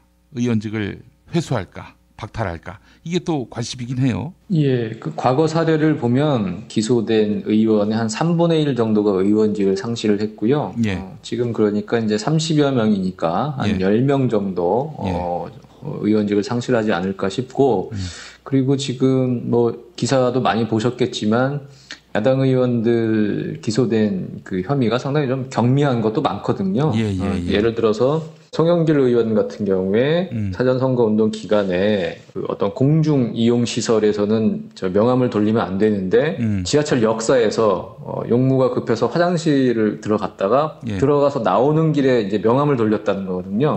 그래서 그 이제 그 지하철 역사에서 명함을 돌렸기 때문에 선거법 위반이다 이렇게 기소가 됐다거나 이원옥 의원 같은 경우에 이제 선거날에 2번을 뜻하는 V자를 그려서 기소됐다거나 이런 좀 경미한 사람들이 많아서 의원직을 상실하거나 그럴 가능성이 이제 커 보이지 않고요. 이제 법원이 판단하는 것은 뭐 기부행위라든지 돈이 실제로 오간다든지 뭐 이런 것을 이제 좀 중하게 판단을 하고 뭐 그런 것도 몇 건 있긴 하지만 어쨌든 그 많은 의원들이 이제 의원직이 날아갈 것 같지는 않은데 그래도 재판이랑은 어떻게 될지 몰라서 일단 기소가 되면 의원 개인에게는 상당히 압박이 큰 거고요. 뭐 기자들도 마찬가지거든요. 뭐 누가 명예훼손으로 고소를 한다거나 민사소송을 건다거나 이러면 그거 뭐 준비하고 이러는 게 정말 기사 쓰는 것보다 더 힘든 상황을 겪기 때문에 의원들도 이제 그런 압박되고 위축되는 상황이 많을 거고 그래서 뭐 야당 탄압이다 이렇게 주장할 수가 충분히 있는 거죠. 아이고 참 이걸 노리는 거지 뭐 사실은 그 재판이 뭐 하루 이틀 되는 것도 아니고 길게는 1년 2년도 갈 수 있는 건데 정봉주 의원 같은 경우 한 3년 4년 걸렸거든요. 내내 아무 일도 못하게 이제 그 발목을 잡는 것이기도 하고요. 아, 참 사악하기 이를 데 없는 우병우 권력입니다. 네. 이 어떻게 최경환, 윤상현은 그냥 넘어가고 있을 수 있는 일입니까 이게? 최경환, 윤상현 넘어갔고 이정현 대표도 그냥 넘어갔고요. 야당 대표는 기소를 하면서 하여튼 이 정도는 해야 그래도 욕을 덜 먹지 않을까? 뭐 이런 판단을 검찰도 하고 예전엔 정권 차원에서도 했겠죠. 그런데 그랬죠. 이 정권은 그런 것도 없이 정말로 그냥 얼굴에 철판 깔고 그냥 밀어붙이니까 뭐 이렇게 열받을 만도 할 것 같습니다. 야당으로서는. 자, 이러다 보니까 이 비박계 내부에서도 이건 뭐 너무 심한 거 아니냐 이런 얘기가 나오고 있더만요. 보니까 정병국 의원도 MBC 라디오하고 인터뷰에서 그런 말을 했고요. 정병국 의원이 그렇게 얘기를 했죠. 이게 야당의 주장, 이게 지금 야당 탄압이고 불공정하다 이런 주장에 대해서 충분히 여러 가지 정황들이 그렇게 주장할 만한 개연성이 있다. 검찰이 여러 오해를 살 소지를 만들었다. 상당히 이제 조심스럽게 말하긴 하지만 어쨌든 검찰을 이제 비판을 했고요. 납득하지 않는 부분이 있다. 어떤 사람들은 기소가 되고 어떤 사람은 기소가 안 되고 납득하지 않는 부분이 있다고 하니까 진행자가 그 사람이 최경환, 윤상현 의원을 지칭하는 거냐 이렇게 물으니까 정 의원은 일반적으로 그 문제를 많이 지적하고 있다. 이렇게 답을 했습니다. 자기 입으로 최경환, 윤상현 이 이름을 얘기는 하지 않았지만 거기에 이제 동의를 표하는 형식으로 그 최경환, 윤상현 무혐의에 대해서 이제 비판을 했고요. 그 같은 비박계인 이해운 의원도 그 SBS 라디오 인터뷰에서 그렇게 얘기를 했습니다. 국민들 입장에서는 이것 좀 이상하지 않냐 그렇게 생각할 만도 하다. 처음에 고발 시점에 보면 친박이나 비박, 여야 숫자가 비슷했는데 어제 검찰이 기소한 거 보면 비박 야당 1색에 친박은 1명밖에 없다고 뉴스가 나왔다. 그러니까 이상하게 볼만하다. 이해운 의원도 그렇게 얘기했고 비박계에서는 말씀드렸지만 친박에서는 뭐 함진규 의원 1명 뭐 이 정도 제외하고는 10명이 다 비박계 의원이고요. 충분히 비박계에서도 이런 문제 제기를 할 수가 있는 상황입니다. 알겠습니다. 자, 금요일입니다. 언니가 보고 있다. 업데이트가 됐습니까? 됐습니다. 이 선거법 수사 얘기를 안 할 수가 없었고요. 그렇죠. 저희가 그래서 여야 반장들 현장에 기자들이 나와서 검찰의 선거법 수사의 이제 속살 뭐 이런 걸 좀 저희가 짚어봤습니다. 지금 뭐 수치뿐만이 아니라 야당에서는 이제 상당히 중량감 있는 의원들이 이제 기소가 됐잖아요. 예. 그 추미애 대표 그리고 당 대표급 인사들이 많이 기소가 됐어요. 김진표, 송영길, 박영선 의원은 비대위원장도 했었고요. 예. 당 대표급이 거물급 인사들이 상당히 경미한 혐의로 지금 기소가 됐고 추미애 의원 같은 경우에는 13년 전에 법원 행정처장과 동부지법 이전을 안 하기로 약속을 받았다. 이 13년 전 발언을 가지고 지금 기소가 됐거든요. 그때 했다는 걸 이번에 캠페인 과정에서 주장을 했다고 해서. 근데 그 2008년에 그 뉴타운 공약을 가지고 2008년 총선 때 오세훈 시장과 내가 협의를 해서 우리 동네도 뉴타운을 하기로 했다. 이렇게 해서 허위사실 공표로 고발이 된 적이 있는데 그때는 검찰이 다 무혐의를 했었거든요. 그러니까 그때랑 비교해도 지금 상당히 지금 이게 안 맞고 이 선거법 수사는 검찰의 이제 공안 검사들이 합니다. 근데 공안 검사들은 정말로 정치적인 사람들이에요. 그 정치적인 감각이 매우 뛰어나고 정무적인 판단 이걸 어느 정도에서 더 나가고 걷어들이고 이런 판단을 이제 잘 하는 사람들인데 그래서 항상 기계적 균형을 맞춰왔죠. 이런 총선 사범 수사라든지. 이번에 보면은 22대 11 완전히 더블 스코어 아닙니까? 예. 그걸 보면 이 공안검사의 어떤 정치적인 감각도 발휘될 수 없는 이 환경이 조성되어 있구나. 정말로 이 현장 기자들이 봐도 말도 안 되는 수치다라고 느낄 정도로 그런 환경이 그거는 정권 차원의 이제 기획일 수 있겠죠. 그리고 새누리당은 지금 최경환 윤상현 건도 있지만 김진태 의원 같은 경우에 허위사실 유포로 선관위가 고발을 한 사건이 있습니다. 근데 네. 이것도 지금 무혐의로 털어졌거든요. 김진태 의원은 독립채산형 친박에다가 그리고 또 공안검사 출신이고요. 여러 가지 지금 우대 사항이 있는 것 같아요. 선관위가 지금 재정신청까지 낸 상황이고 하여튼 이런저런 질적으로 보나 양적으로 보나 이게 불공정 수사라고 볼만한 사안들이 상당히 지금 많은 거고 그 전에 저희 언니가 보고 있다 해서 기자들이 그런 얘기를 했습니다. 이제 10월 13일은 새누리당 비박계 해방의 날이다. 지금 비박계 의원들이 선거법 수사를 받으면서 지금 입에 완전히 재갈이 물려 있는 상황인데 10월 13일이 지나면 선거법으로 기소가 안 된다는 게 확실해지면 이제는 움츠렸던 몸을 펴고 이제 할 말은 할 거다. 정권과 어떤 박근혜 대통령과 새누리당 친박의 패악질에 대해서 그런 이제 그 예측을 한 바 있는데 마침 어제 김무성 의원이 국정감사 과정에서 박근혜 정권의 대북 정책은 실패했다. 이런 이제 발언을 했죠. 그래서 예. 정말로 해방일을 기념하는 기념사 같은 발언이었는데 근데 새누리당 출입 기자들은 그 발언을 전하면서 이런 얘기를 하더라고요. 예. 근데 입은 터졌지만 그 외에 뾰족수가 없다는 거죠. 지금 새누리당의 지배 구조가 친박이 완전히 대주주로 당을 장악한 상황에서 이렇게 터진 입 갖고 얘기를 한다고 해서 달라지는 게 아무것도 없다는 거죠. 그렇죠. 그래서 예. 그 해방의 날이 와서 노예가 약간 해방된 것 같긴 했지만 노예 족쇄는 여전히 발에 묶여 있고 별로 이렇게 뾰족하게 할 수 있는 일이 없는 상황. 이렇게 정리를 하더라고요. 예, 이런 내용 저희가 언니가 보고 있다 37회에 다 담았습니다. 예. 그 언니가 보고 있다에서 언니는 누굽니까? 첫 번째 언니는 저희 언니가 보고 있다 진행하고 있는 이유주연 정치데스크가 첫 번째 언니고요. 예. 두 번째는 청와대에 계신 언니도 있고 그 언니와 친한 또 최순실 언니도 있고 에이, 여러 가지. 최순실은 나중에 끼워 넣었겠지 뭐. 네, 그건 세 번째로 들어왔습니다. 예. 그렇군요. 그래. 아니 오빠들도 나오길래 그 언니만 보고 있는 것처럼 하는 건지 싶어서 여쭤본 겁니다. 예. 자, 김태규 기자님 한 주 동안 고생하셨습니다. 예, 감사합니다. 다음 주 월요일에 뵙겠습니다. 정말 맛있다.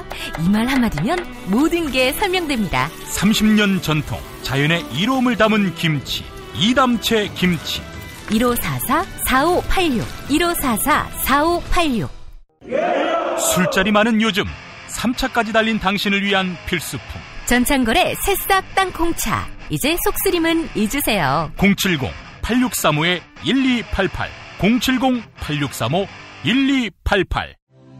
영화 자백을 만든 최승호입니다. 드디어 자백이 10월 13일 개봉합니다. 간첩을 조작하고 국민을 속여온 국정원, 이대로 둘 수 없습니다. 대한민국을 바꾸는 모험에 함께 나서주십시오. 여러분들이 희망입니다. 3D 실물 피규어 그리고 수공예품을 제작해드리는 전문 쇼핑몰 메이드 바이어스. 사진만 보내주세요. 나만의 피규어를 제작해드립니다.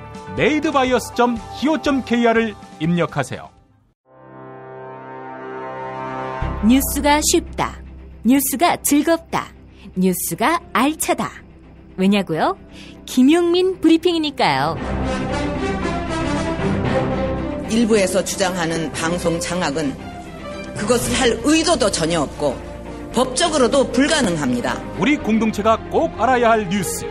여러분의 뉴스 보좌관 김용민이 챙겨드립니다.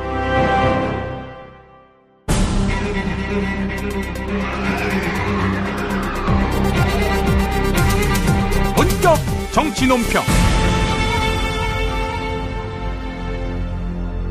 구미시 의원을 지낸 김수민 시사평론가 모시겠습니다. 어서 오십시오. 네, 반갑습니다. 예, 대구 CBS에서는 시사평론가 김수민으로 돼 있더군요. 아, 그렇습니다. 예.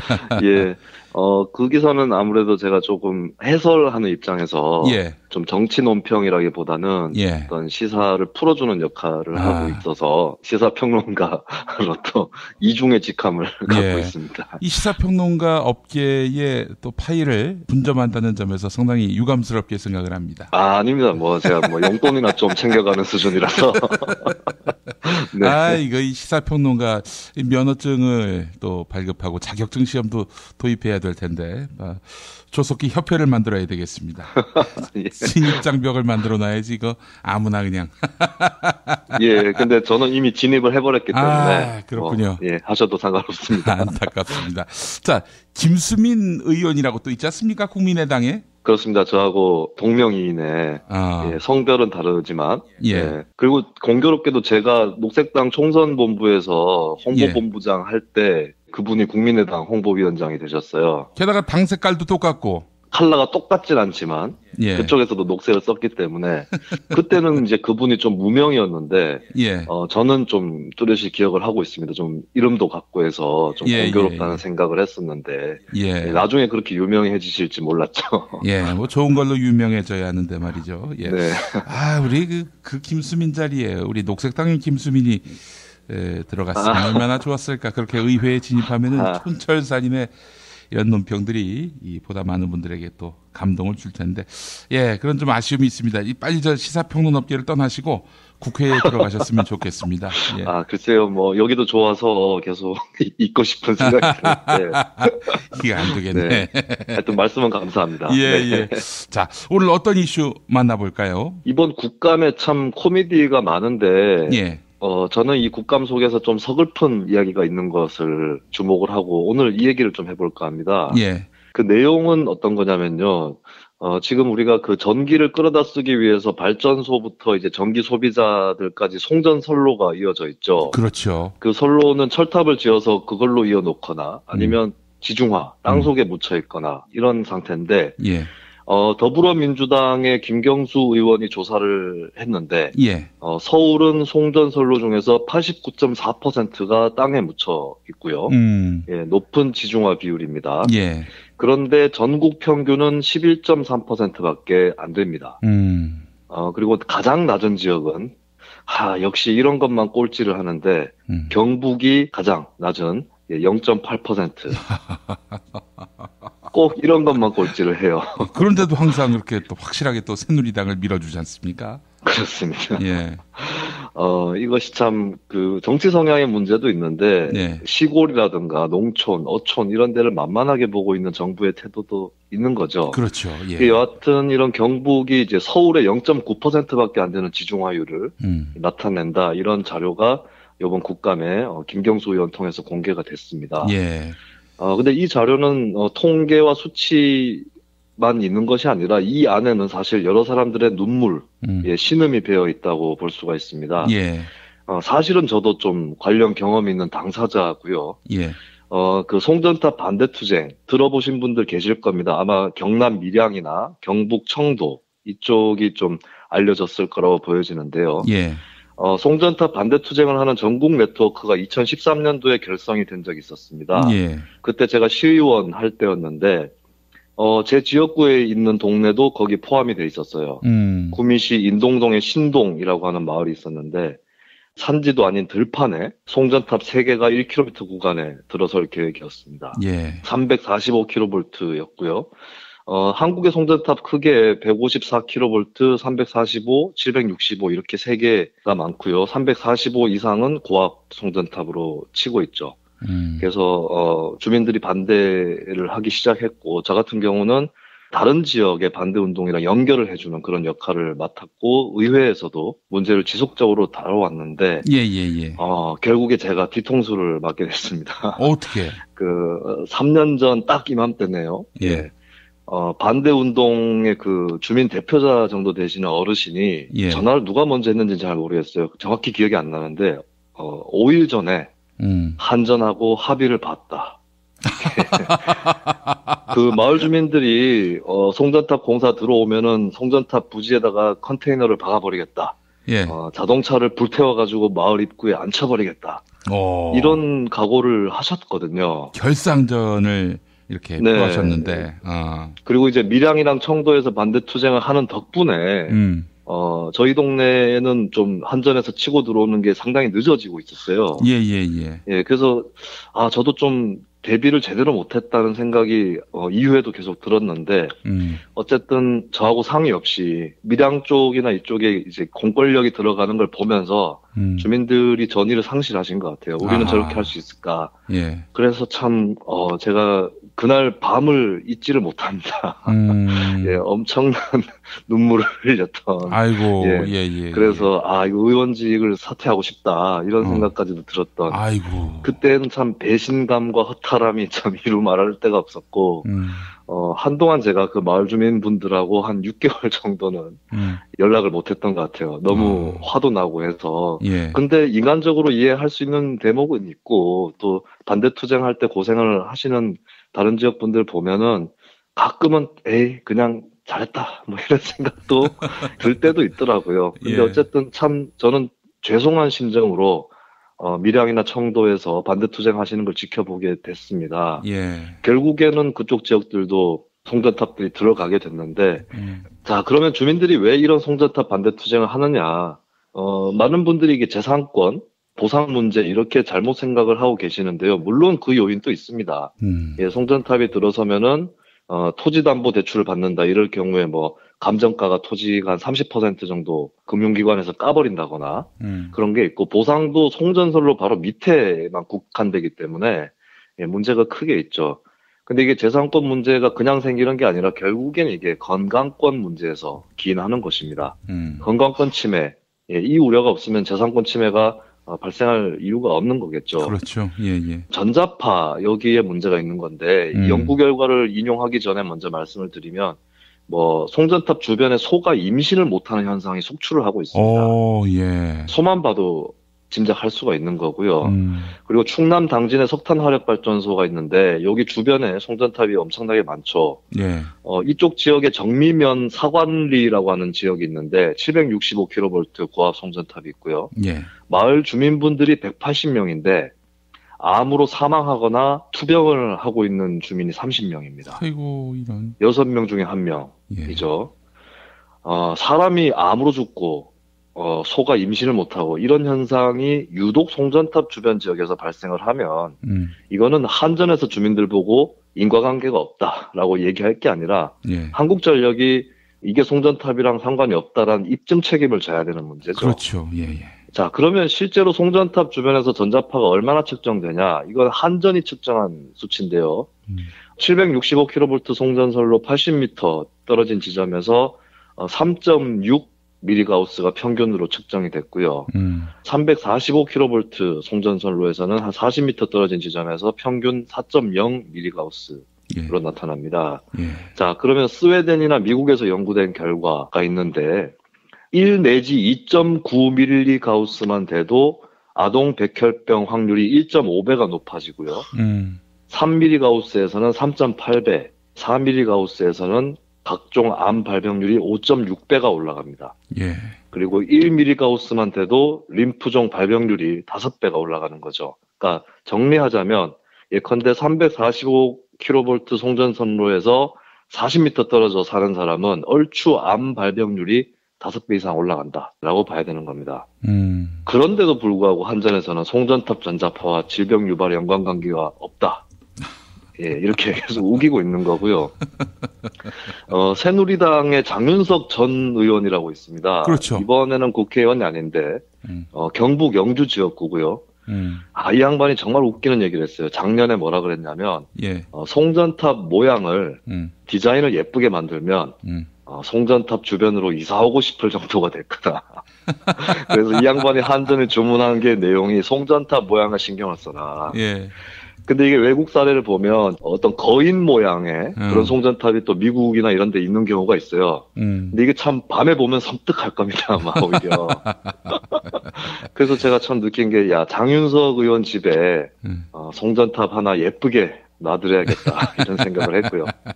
그때 한전 사장까지도 당황을 해가지고, 예. 그런 일이 뭐 이런 답변을 했었습니다. 예. 그 장윤석 씨가 검사 출신입니다. 서울지검 공안일부장 출신인데 이 양반이 했던 유명한 말이 있죠. 성공한 쿠데타는 처벌할 수 없다. 아, 그게 장윤석 의원 예. 작품인가요? 이 양반의 저 입담, 네. 그 레토릭 능력은 뭐 추종을 못합니다. 예. 그런 발언을 자주 했는지는 모르겠는데 한 방 한 방이 되게 크게 느껴지는. 예, 대단한 사람이네요. 그렇습니다. 그 정도일 줄 몰랐습니다. 그렇군요. 예. 자, 그렇다면 이제 송전탑이 그렇게 안전하다면 왜 서울에서는 유독 송전선로를 지중화하는가? 예. 경북은 왜 0.8%만 땅에 묻고 서울은 90% 가까이가 붙여 있는가? 결국에는 사회적 역학관계입니다. 핵발전소, 석탄 화력발전소, 사드 이런 것들이 노인이 많고 인구가 적은 시골을 타겟으로 삼는 거고 송전탑은 마찬가지인 것이겠죠. 예. 그리고 밀양이나 청도 이런 송전탑 때문에 이제 투쟁했던 지역들, 이 지역에서 전기를 스스로 쓰려고 송전탑을 짓는 게 아니죠. 결국에 대도시나 산업단지에서 대부분 쓰는 전기를 위해서 농어촌 지역들이 짓밟히고 있는 거고, 이게 결국에 옛날에 소 팔고 집 팔아서 장남을 도시에 대학에 보내주고 고향에서 부모나 형제들 고생하고 이거랑 똑같은 현상이라고 저는 봅니다. 그렇습니다. 예. 그러면 이 고압 송전탑 문제는 어떻게 해결을 할 수가 있느냐? 땅에 묻는다? 이것도 사실은 궁극적인 해결 방법은 아닙니다. 첫 번째는 765kV 고압 송전선로는 땅에 묻지도 못하는 그런 난점이 있고요. 예. 두 번째는 돈이 너무 많이 듭니다. 저희 동네 같은 경우도 송전탑 반대 투쟁할 때 땅에다 묻어달라 이런 요구가 있었는데 이 계산을 대충 해보니까 240억 정도가 꼴랑 1km 구간인데 그 정도가 들더라고요. 그리고 세 번째로는 땅에 묻어도 전자파가 엄청나게 검출되는 그런 현상이 나타나고 있습니다. 서울시 노원구 모 유치원에 전자파 측정을 한 바가 있는데 이쪽 근처가 이제 송전선로가 지중화되어 있는 구간인데요. 예. 전자파가 15 내지 94m가우스 검출이 됐는데 아까 말씀드렸지만 3m가우스만 나와도 소아백혈병 발병률이 한 2-3배 올라가는 거죠. 그러니까 엄청난 수치가 나온 겁니다. 지중화를 했는데도. 예. 그래서 지중화 자체는 궁극적인 해법이 될 수가 없다. 예. 그러면 결국에는 송전선로 이 자체를 줄여야 됩니다.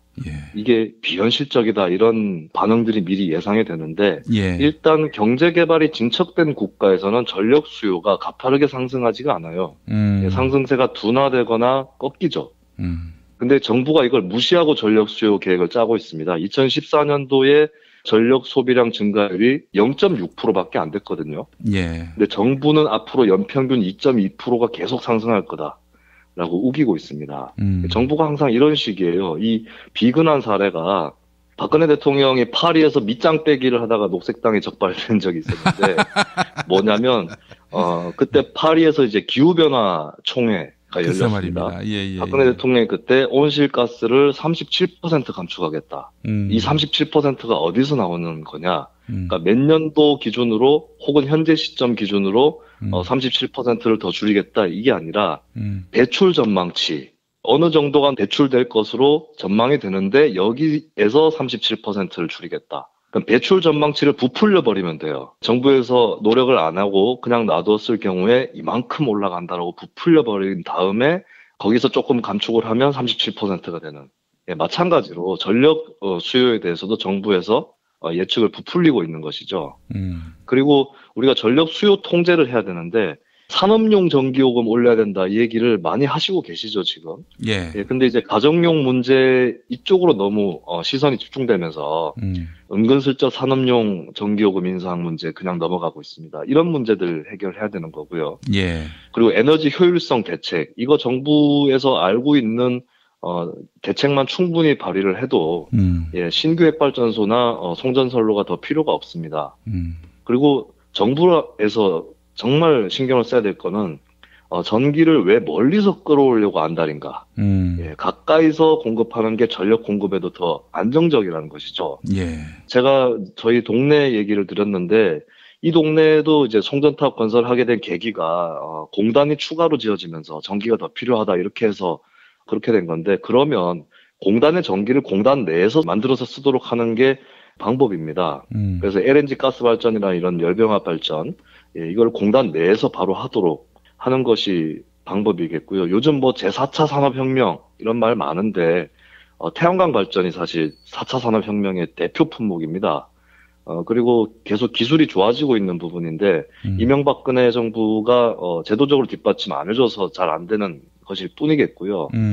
예, 이렇게 하여튼 태양광이나 이런 것으로 해서 전기를 가까이서 구하는 시스템이 되면 송전선로가 필요가 없는 것이 되겠습니다. 그렇죠.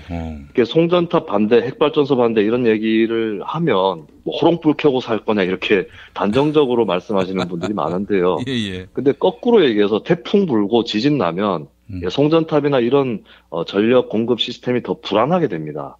예, 멀리서 전기를 갖고 오는 게 더 불안하게 되기 때문에 오히려 그것 때문에 집안에 촛불 켜게 되는 사태가 벌어질 수 있다. 예. 예, 그래서 이런 전력 공급 시스템을 지역 분산형으로 바꾸는 것 이것을 해결하지 않으면 이런 경북, 경남 이런 시골 지역에서 송전탑 때문에 주민들이 눈물 흘리는 사태는 계속 벌어질 수밖에 없다.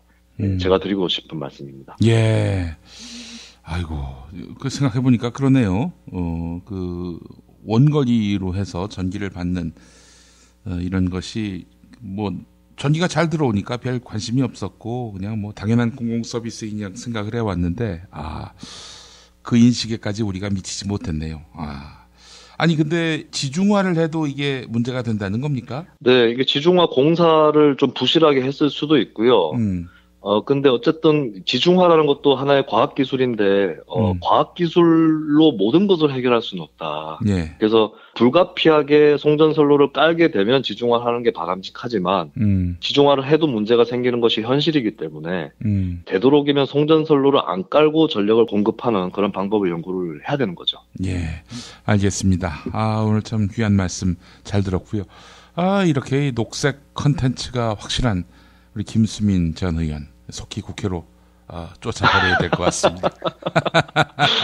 저는 당분간 좀 시사평론 시장에서 재미를 좀 만끽하고 싶습니다. 욕심내지 마시고. 예. 자, 김수민 전 의원님 말씀 잘 들었습니다. 네, 감사합니다. 어머님, 아버님, 오래오래 건강하세요. 개업 축하합니다. 본세다 잠드소서. 결혼을 축하합니다. 형부, 우리 언니 반품은 안 됩니다. 차장 승진하신 주과장님, 주차장 되신 거 축하해요. 우리 같이 산 게 벌써 7년이나 됐네. 썩 짜릿했던 시간이었어. 태어나서 처음으로 여자에게 보내는 꽃이야. 너랑 닮은 꽃. 생일 축하해. 사랑과 축하. 위로가 있는 곳에 좋은 사람과 플라워. 1566-0263 1566-0263입니다. 생활인을 위한 꿀팁. 집 두 채에 월 10,000원 화재보험 카페. 화재 배상, 심지어 도난 피해까지. 여기에 더해 가전제품 고장 수리비까지. 우와, 우리 집 말고 부모님 집까지 두 집에 월 10,000원이라고요? 식당, 노래방, 임용실 같은 상가와 숙박업소, 사무실, 공장, 창고, 목조주택까지 모든 업종의 화재보험과 배상책임보험도 상담해드립니다. 02849-9730 연중무휴라 언제든 02849-9730. 지금처럼 사는 게 싫습니까? 전복을 원하십니까? 그렇다면 와우 전복을 드십시오. 와우! 전복을 먹으면 입맛 잃고 무기력했던 삶이 전복되고 시름시름하던 몸 상태가 전복됩니다. 답답하십니까? 전복하세요. 100% 완도에서 잡은 전복 중에 전복. 와우 전복. 한 번 맛보면 또 찾게 되는 와우 전복. 네이버에서 와우 전복, 전화번호는 010-2443-0818. 6살 하늘이 밥을 잘 안 먹어요. 그런데 이때 택배입니다. 연지연 곰탕이 배달됐어요. 직접 도끼로 팬 장작불 위에 한우 사골과 도가니를 가마솥에 한가득 넣고 24시간 끓인 진구. 연지연 곰탕이 하늘이 입에 들어가는 순간, 아, 맛있다. 엄마 한 그릇 더 주세요. 조미료 같은 첨가물이 전혀 들어가지 않아 엄마의 기쁨은 더하답니다. 7팩 이상 무료 배송합니다. 주문 전화는 010-7252-1114 010-7252-1114. 오늘을 읽는 책, 문학평론가인 국민대학교 국문학과 정선태 교수와 함께합니다. 정선태 교수님 만나겠습니다. 교수님. 네, 안녕하세요. 예. 자, 오늘 교수님 어떤 작품 읽어주시겠습니까? 네, 오늘 제가 오랜만에 거리로 나갔어요. 예. 네, 오늘 햇살이 정말 눈부시게 아름답네요. 네, 이런 날이 얼마나 있을지 모르겠는데 이런저런 생각을 하다가 제가 오래전에 선물 받은 동화책이 떠올랐어요. 예.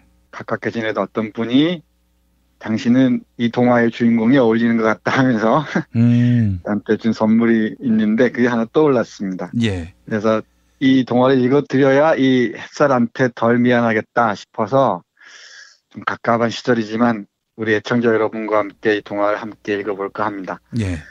사실은 밥 딜런 얘기 좀 하려고 했어요. 아, 예. 걸으면서 브리핑 듣다 보니까 밥 딜런 얘기 다 해버려야 돼요. 블로잉 인 더 윈 노래도 틀어주시고 예. 노벨 문학상을 이 밥 딜런이 수상했다는 것 자체가 예. 대단한 충격인 것 같긴 합니다. 아니, 짧게 논평 좀 해주시죠, 교수님.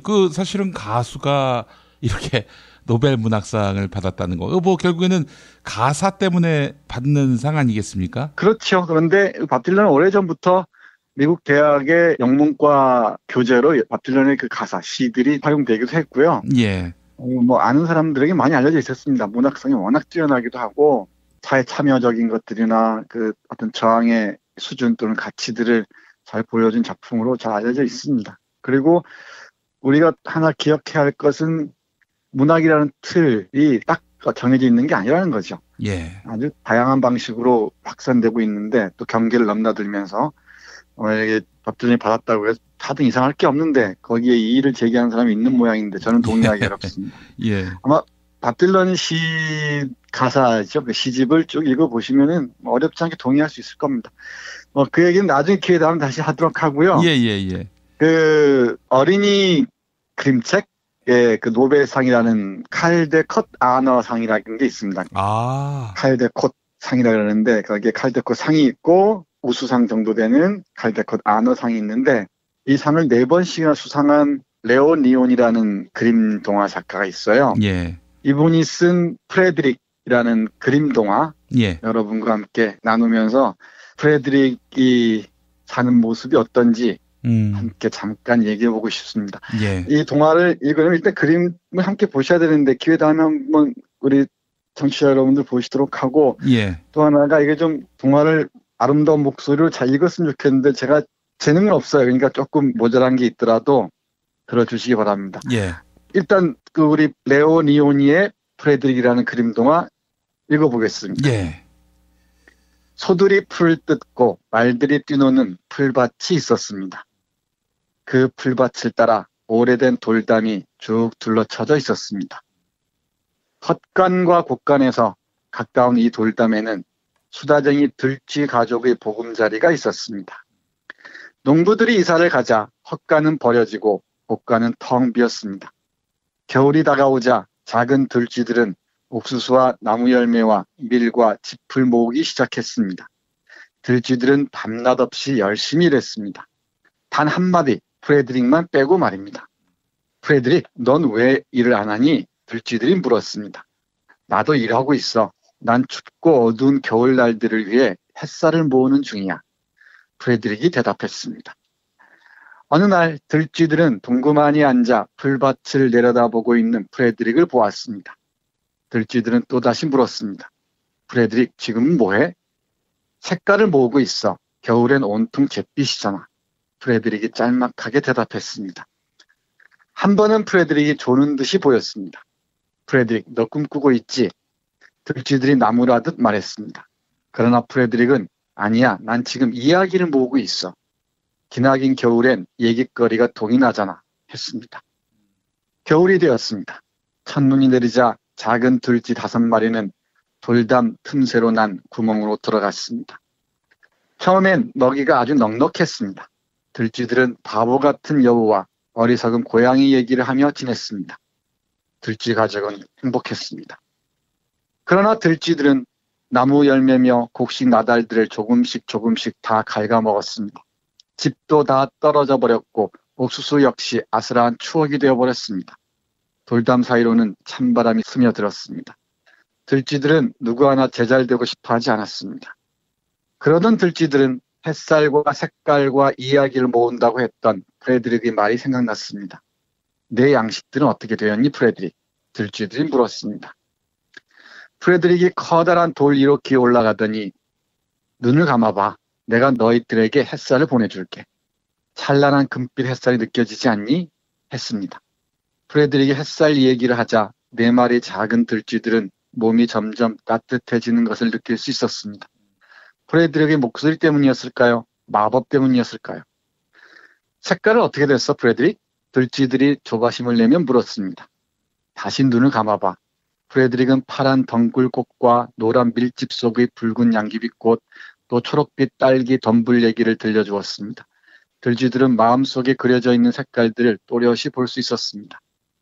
이야기는 프레드릭의 목소리를 가다듬으며 잠시 동안 가만히 있었습니다. 그리고는 마치 무대 위에서 공연이라도 하듯 말하기 시작했습니다. 눈송이는 누가 뿌릴까? 얼음은 누가 녹일까? 궂은 날씨는 누가 가져올까?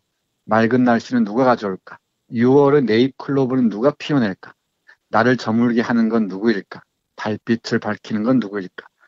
하늘에 사는 들쥐 4마리, 너희들과 나 같은 들쥐 4마리. 봄쥐는 소나기를 몰고 온다네. 여름쥐는 온갖 꽃에 색칠을 하지.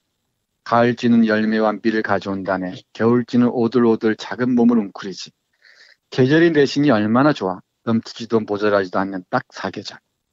프레드릭이 이야기를 마치자 들쥐들은 박수를 치며 감탄했습니다. 프레드릭, 넌 시인이야. 프레드릭은 얼굴을 붉히며 인사를 한 다음 수줍게 말했습니다. 나도 알아. 네, 이렇게 끝나는 동화입니다. 어때? 잘 들으셨어요? 예, 참. 제 동화 연기가 괜찮은지 모르겠네요. 아이고, 뭐, 구연대회에서 수상 경력이 있으신 것 같습니다, 교수님. 예. 뭐 벌써 손주 얘기하면 안 되겠죠. 손주에게 꼭 들려주고 싶은 동화이기도 한데, 사실은 이게 개미와 배짱이 노화부터 시작해서 많은 변주들이 있었죠. 예. 우리가 노동, 화폐로 환산할 수 있는 노동의 가치만 높이 내세우고, 사실 놀이의 힘, 우리 어제도 말씀드렸습니다만은 이 자연과 교감하면서 색채나 온도나 촉감이나 이야기들을 모으는 예술가들의 힘, 이건 너무 낮게 평가하거나 무시하거나 이런 경향이 많죠. 우리 사회도 그렇긴 한데, 이 프레드릭 같은 사람들이 많아져야 사실은 그 사회가 문화적으로도 아주 튼실할 거고요. 예. 사람들의 그 정서적인 힘이나 내공들도 점점 쌓일 텐데, 화폐로 환산되지 않은 모든 것들을 다 도외시해버리거나, 그렇죠. 또는 권력에 길들여지지 않는 이런 자유로운 영혼들을 패대기 쳐버리거나, 이런 사회에서는 이 프레드릭 같은 그 추운 겨울, 잿빛 겨울을 날 그 프레드릭 같은 시인들이 태어나지 못하죠. 그런 사회에서는. 개미와 배짱이의 그 잔상이 남아있는 사람들이 있다 보면은, 프레드릭은 결국 이제 배짱이처럼 겨울에 굶어 죽지 않겠는가, 혹은 뭐 겨울에 이제 곤궁함을 겪지 않겠는가, 이렇게 판단이 될 텐데, 이 확실히 그 결론이 다르네요. 그럼요. 그 개미와 배짱이를 패러디한 그 동화들도 많이 있는데요. 특히 그 중에 하나가 이런 식의 변주가 있는 것 같습니다. 사실 세상을 빛나게 하는 건 경제적인 뭐 행위도 분명히 중요하죠. 근데 그걸 음으로 양으로 뒷받침할 수 있는 인간의 그 삶의 풍요로운 모습들이 있죠. 그에 뒷받침되지 않는 앙상한 그 부라는 게 도대체 뭐겠습니까? 대학 현장에서 인문학이 그야말로 도외시되고 있는 상황도 참 예사롭지 않습니다. 교수님. 네, 그렇습니다. 사실은 그 말씀 드리고 싶었는데 다음 주에 저희가 이제 대학 얘기를 좀 할 생각입니다만은 대학이 이제 그 기업의 하수인이 돼서 직업사관학교처럼 다 초토화되어 버리는데, 아니 뭐 사실 아예 취업사관학교라고 자기 학교 그 수식어를 그렇게 붙이는 학교도 있습니다, 실제로. 네, 맞습니다. 네, 맞습니다. 그런 걸 자랑스럽게 하고, 그러면서 인문학 얘기하는데 인문학 껍데기만 얘기하고요, 그냥 액세서리 정도로 얘기하는데, 이 사람의 다양한 문의에 관심을 갖고 있는 이 인문학이 하나의 도구나 액세서리로 치환되는 사회는 인문학을 깊이 있게 논의해서는 곤란하죠. 그리고 우리 프레드릭처럼 다른 삶을 산다는 게 시인의 삶이나 이 동심의 삶, 그리고 이 예술가의 삶을 산다는 게 쉬운 일이 아닌데, 그런 얘기 많이 하죠. 뭐 다른 세계, 다른 상상, 이런 얘기 많이 하는데, 다르게 산다는 건 정말 고통스럽고 힘든 일입니다. 그러니까 남들 다 대학 가고 뭐 남들 다 뭐 취업하고 이럴 때 자기 삶을 깊이 응시하면서 새로운 세계를 꿈꾼다는 건 쉬운 일이 아니죠. 이 프레드릭 같은 시인들이 많아져야, 이 꿈꾸는 시인들이 많아져야 우리가 다가올 이 잿빛 겨울을 그나마 버틸 수 있지 않을까 하는 생각을 합니다. 아유, 교수님 오늘 참 너무나 좋은 책 프레드릭을 소개해 주셨습니다. 이 시공주니어에서 나온 책이죠? 네, 맞습니다. 그 출판사 마음에 안 드시더라도 참 갈등할 때가 많아요. 좋은 그 책들, 한국에 없는 책들이 이 시공사에서 많이 나오는데, 아시는 분 아시겠지만은 출판의 뒤에 독재자의 얼굴이 어른거려서 참 갈등이 많습니다. 그래도 참 좋은 책들이 많이 나왔어요, 시공사에서. 네, 맞습니다. 어떻게 평가해야 될지 고민입니다. 어떤 우리 청취자분들도 도서관 가셔서 어린이 코너에 가셔서 칼데컷 사는 받은 이 작품들, 그리고 이 프레드릭과 함께 이런 동화들 한번 보시기 바랍니다. 그러면 의외로 우리가 어려운 책에서 어렵게 얘기하는 말들을 아주 간단하게 쉽게 얘기하는, 요즘 유행하는 말 있죠. 멋이 중원디. 멋이 중원디. 네, 많이 배우지 않은 사람들이, 그 어르신들이 내뱉는 한마디 그 지혜로운 통찰들 있잖아요. 그것처럼 이 그림책이나 동화책에도 그런 것들을 많이 읽어낼 수가 있습니다. 자, 초등학교 저학년이 접했을 때 참 좋은 책. 우리 아이 키우시는 학부모님 되시는 청취자분들이 많이 계신데요. 이분들께 다시 한번 책 제목 알려드리면, 레오 리오니의 프레드릭, 책 제목이 프레드릭입니다. 프레드릭, 시공주니어에서 나왔고요. 가볍게 아이들에게 읽혀주실 수 있는 책. 이 그림책이네요, 보니까. 네, 그렇습니다. 그림 동화책입니다. 어제서부터 우리가 갖고 있는 인생이 단면만 있는 것이 아니다라는 것들을 일깨워주는 차원에서라도 프레드릭 소개해 주시면 좋을 것 같습니다. 네, 정선태 교수님 일주일 동안 너무 고생 많으셨습니다. 네, 고맙습니다. 다음 주 월요일에 뵙겠습니다. 저희 엄마의 삶을 제가 바로 알지 못했어요. 어머니께 제가 엔딩 노트라는 거를 선물을 드리면서 어머니가 정말 삐뚤빼뚤한 글씨로 어머님의 삶을 기록하면서 그걸 이제 읽으면서 많이 울고 많이 웃고 그랬습니다.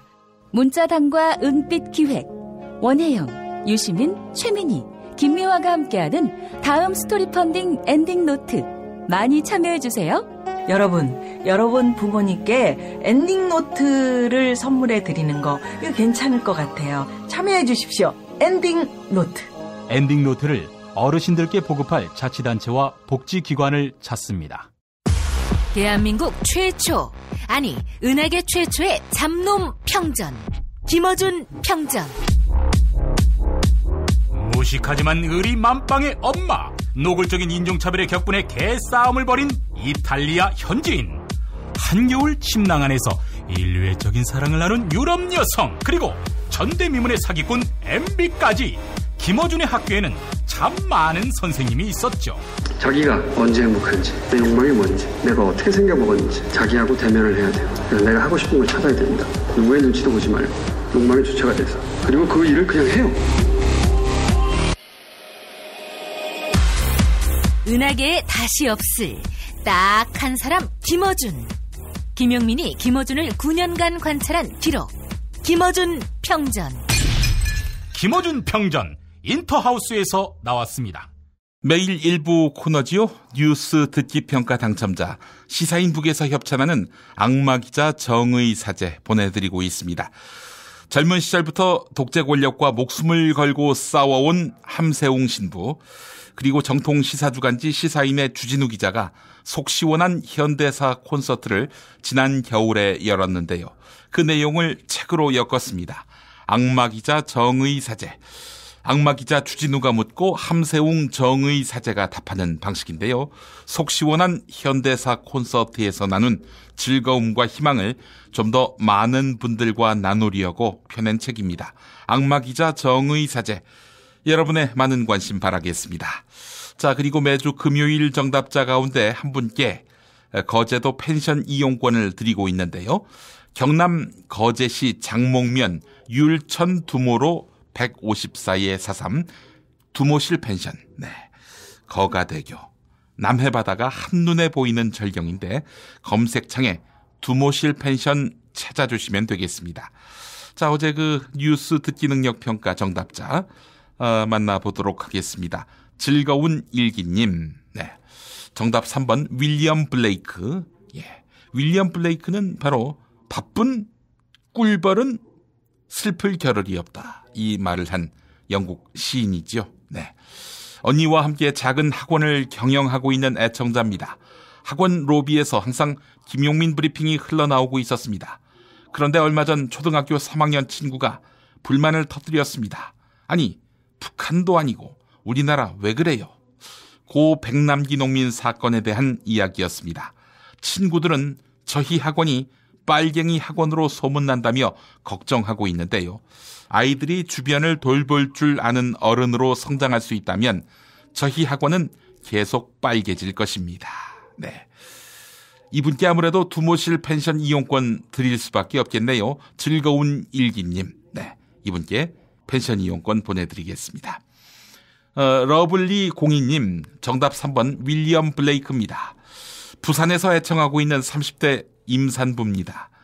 육아휴직이 아닌 육아퇴직 중입니다. 아이고, 이런. 휴직이 불가능한 직장에 다니셨군요. 예. 혼자 영화 자백을 보고 왔습니다. 영화를 보고 나니 고구마를 100개쯤 먹은 것처럼 가슴이 먹먹해졌습니다. 뱃속의 아이가 살아갈 세상은 좀 더 나은 곳이 되기를 바랍니다. 이 소망을 함께 이루는 방법, 아무래도 대통령 선거에서 권력을 교체하는 것이겠죠. 그 이전에 자백을 보다 많은 사람들이 보게 하는 것이다. 전 이렇게 주장합니다. 자, 이번에는 어제 피박 퀴즈 정답자입니다. 세상에서 가장 맛있는 김치 이담채 김치와 유전자 변형 곡물과 화학 첨가물을 전혀 사용하지 않는 과자, 비어를 따다 구운 과자 받으실 분입니다. 살구와 다래님, 정답 아담. 네, 우리나라 최초의 사이버 캐릭터 아담 맞히셨습니다. 대통령은 한 명 뽑았는데 각하는 너무 많은 것 같습니다. 비선 실세들의 국정농단에 대해 이야기하신 것 같습니다. 자랑스런 김해시민님, 중학생 2딸과 함께 듣고 있는 애청자입니다. 먼 훗날 우리 아이들이 사회 문제에 관심을 가지는 어른으로 크기를 바랍니다. 네, 멋지시네요, 김해시민님. 네, 두 분께 선물 보내드리겠습니다. 이종황의 허리디스크쇼로 이어갑니다.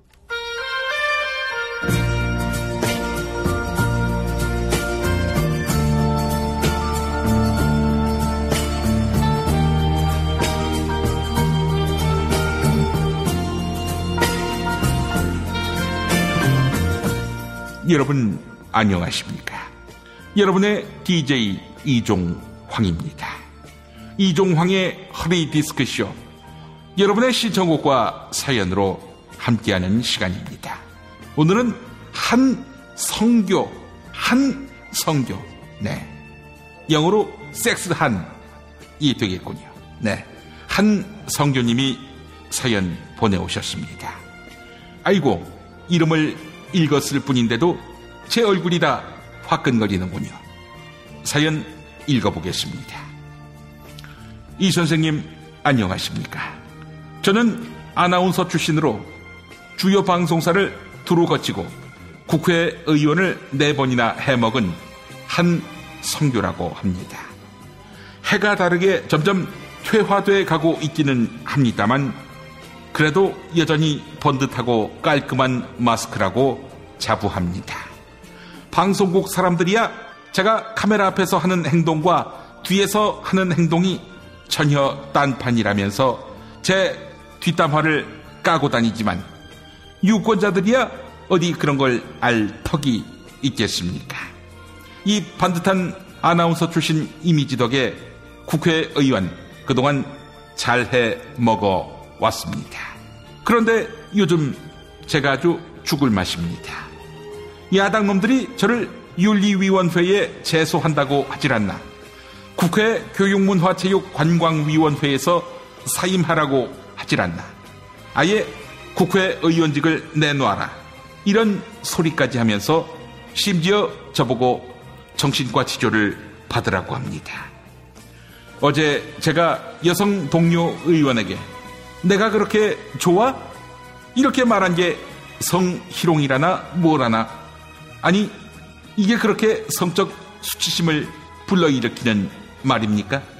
제가 국회 경호원 멱살 잡듯이 여성 국회의원 멱살을 잡은 것도 아니고, 그렇다고 민주당 도청했던 것처럼 여성 의원들 몰래 훔쳐본 것도 아니고, 내가 좋아? 이렇게 말한 것이 성희롱이라면 도대체 우리나라 꼰대 중에 발바리가 아닌 새끼들이 누가 있겠습니까? 뭐 그럼 트로트 가수 이 박사의 좋아 좋아 이 노래로 이 박사는 온몸을 전자발찌로 도배를 해야 되는 거 아니겠습니까?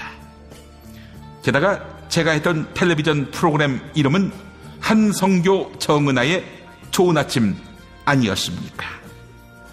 이렇게 과도하게 성윤리의 잣대를 들이댄다면 어느 누가 정상적인 사회생활을 할 수 있겠습니까? 과민하다 못해 비상식적으로 꼬여버린 이런 젠더의식을 이제는 상식적으로 개혁해야 될 때입니다.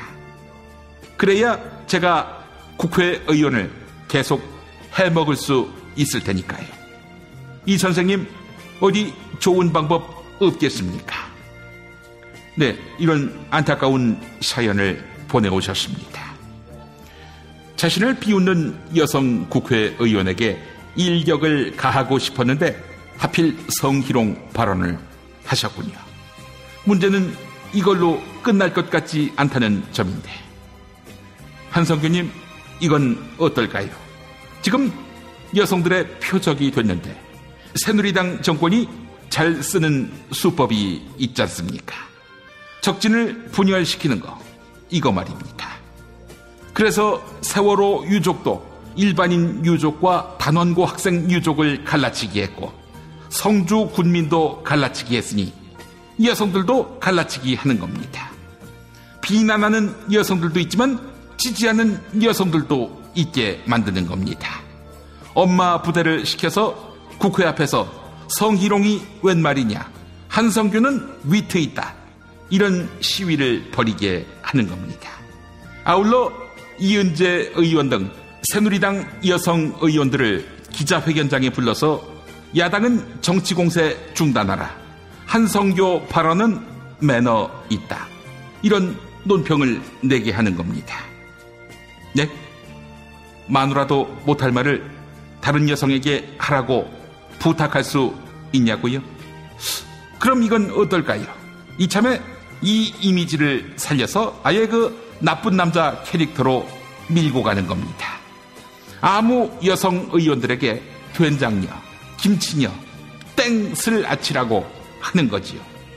그러면 한성교님의 이름은 여성들에게 있어서 최고의 악명이 되겠지만 상대적으로 일베에서는 대접받지 않겠습니까? 김진태를 밀어내고 실질적인 일베의 영웅이 되는 겁니다. 한 땅크 어떻습니까?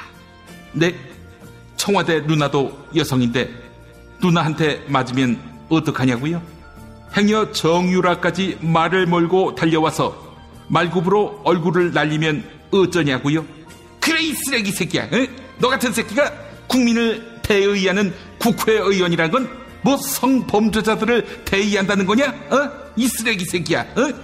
국회에서 폭력 행사하고 야당 도청하고 게다가 야한 사진 보고 거기에 동료 의원 성희롱까지 하고 카메라 앞에서도 이 정도 행실을 할 거면 카메라 없는 곳에서의 행실은 안 봐도 비디오지. 이 새끼, 너 이 새끼 당장 의원직 사퇴해, 이 발발이 새끼야. 네, 하여간 이런 어처구니 없는 사연은 즉각 처리해야 합니다.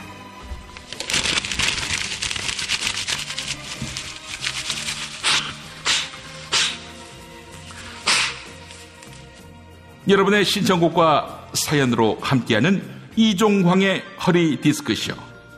좋은 게 좋은 한성교님께 이 노래를 보내드립니다. 일기예보가 부르는 좋아 좋아. 네, 여러분 다음 주에 뵙겠습니다.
김용민 브리핑과 함께한 시간 어떠셨어요?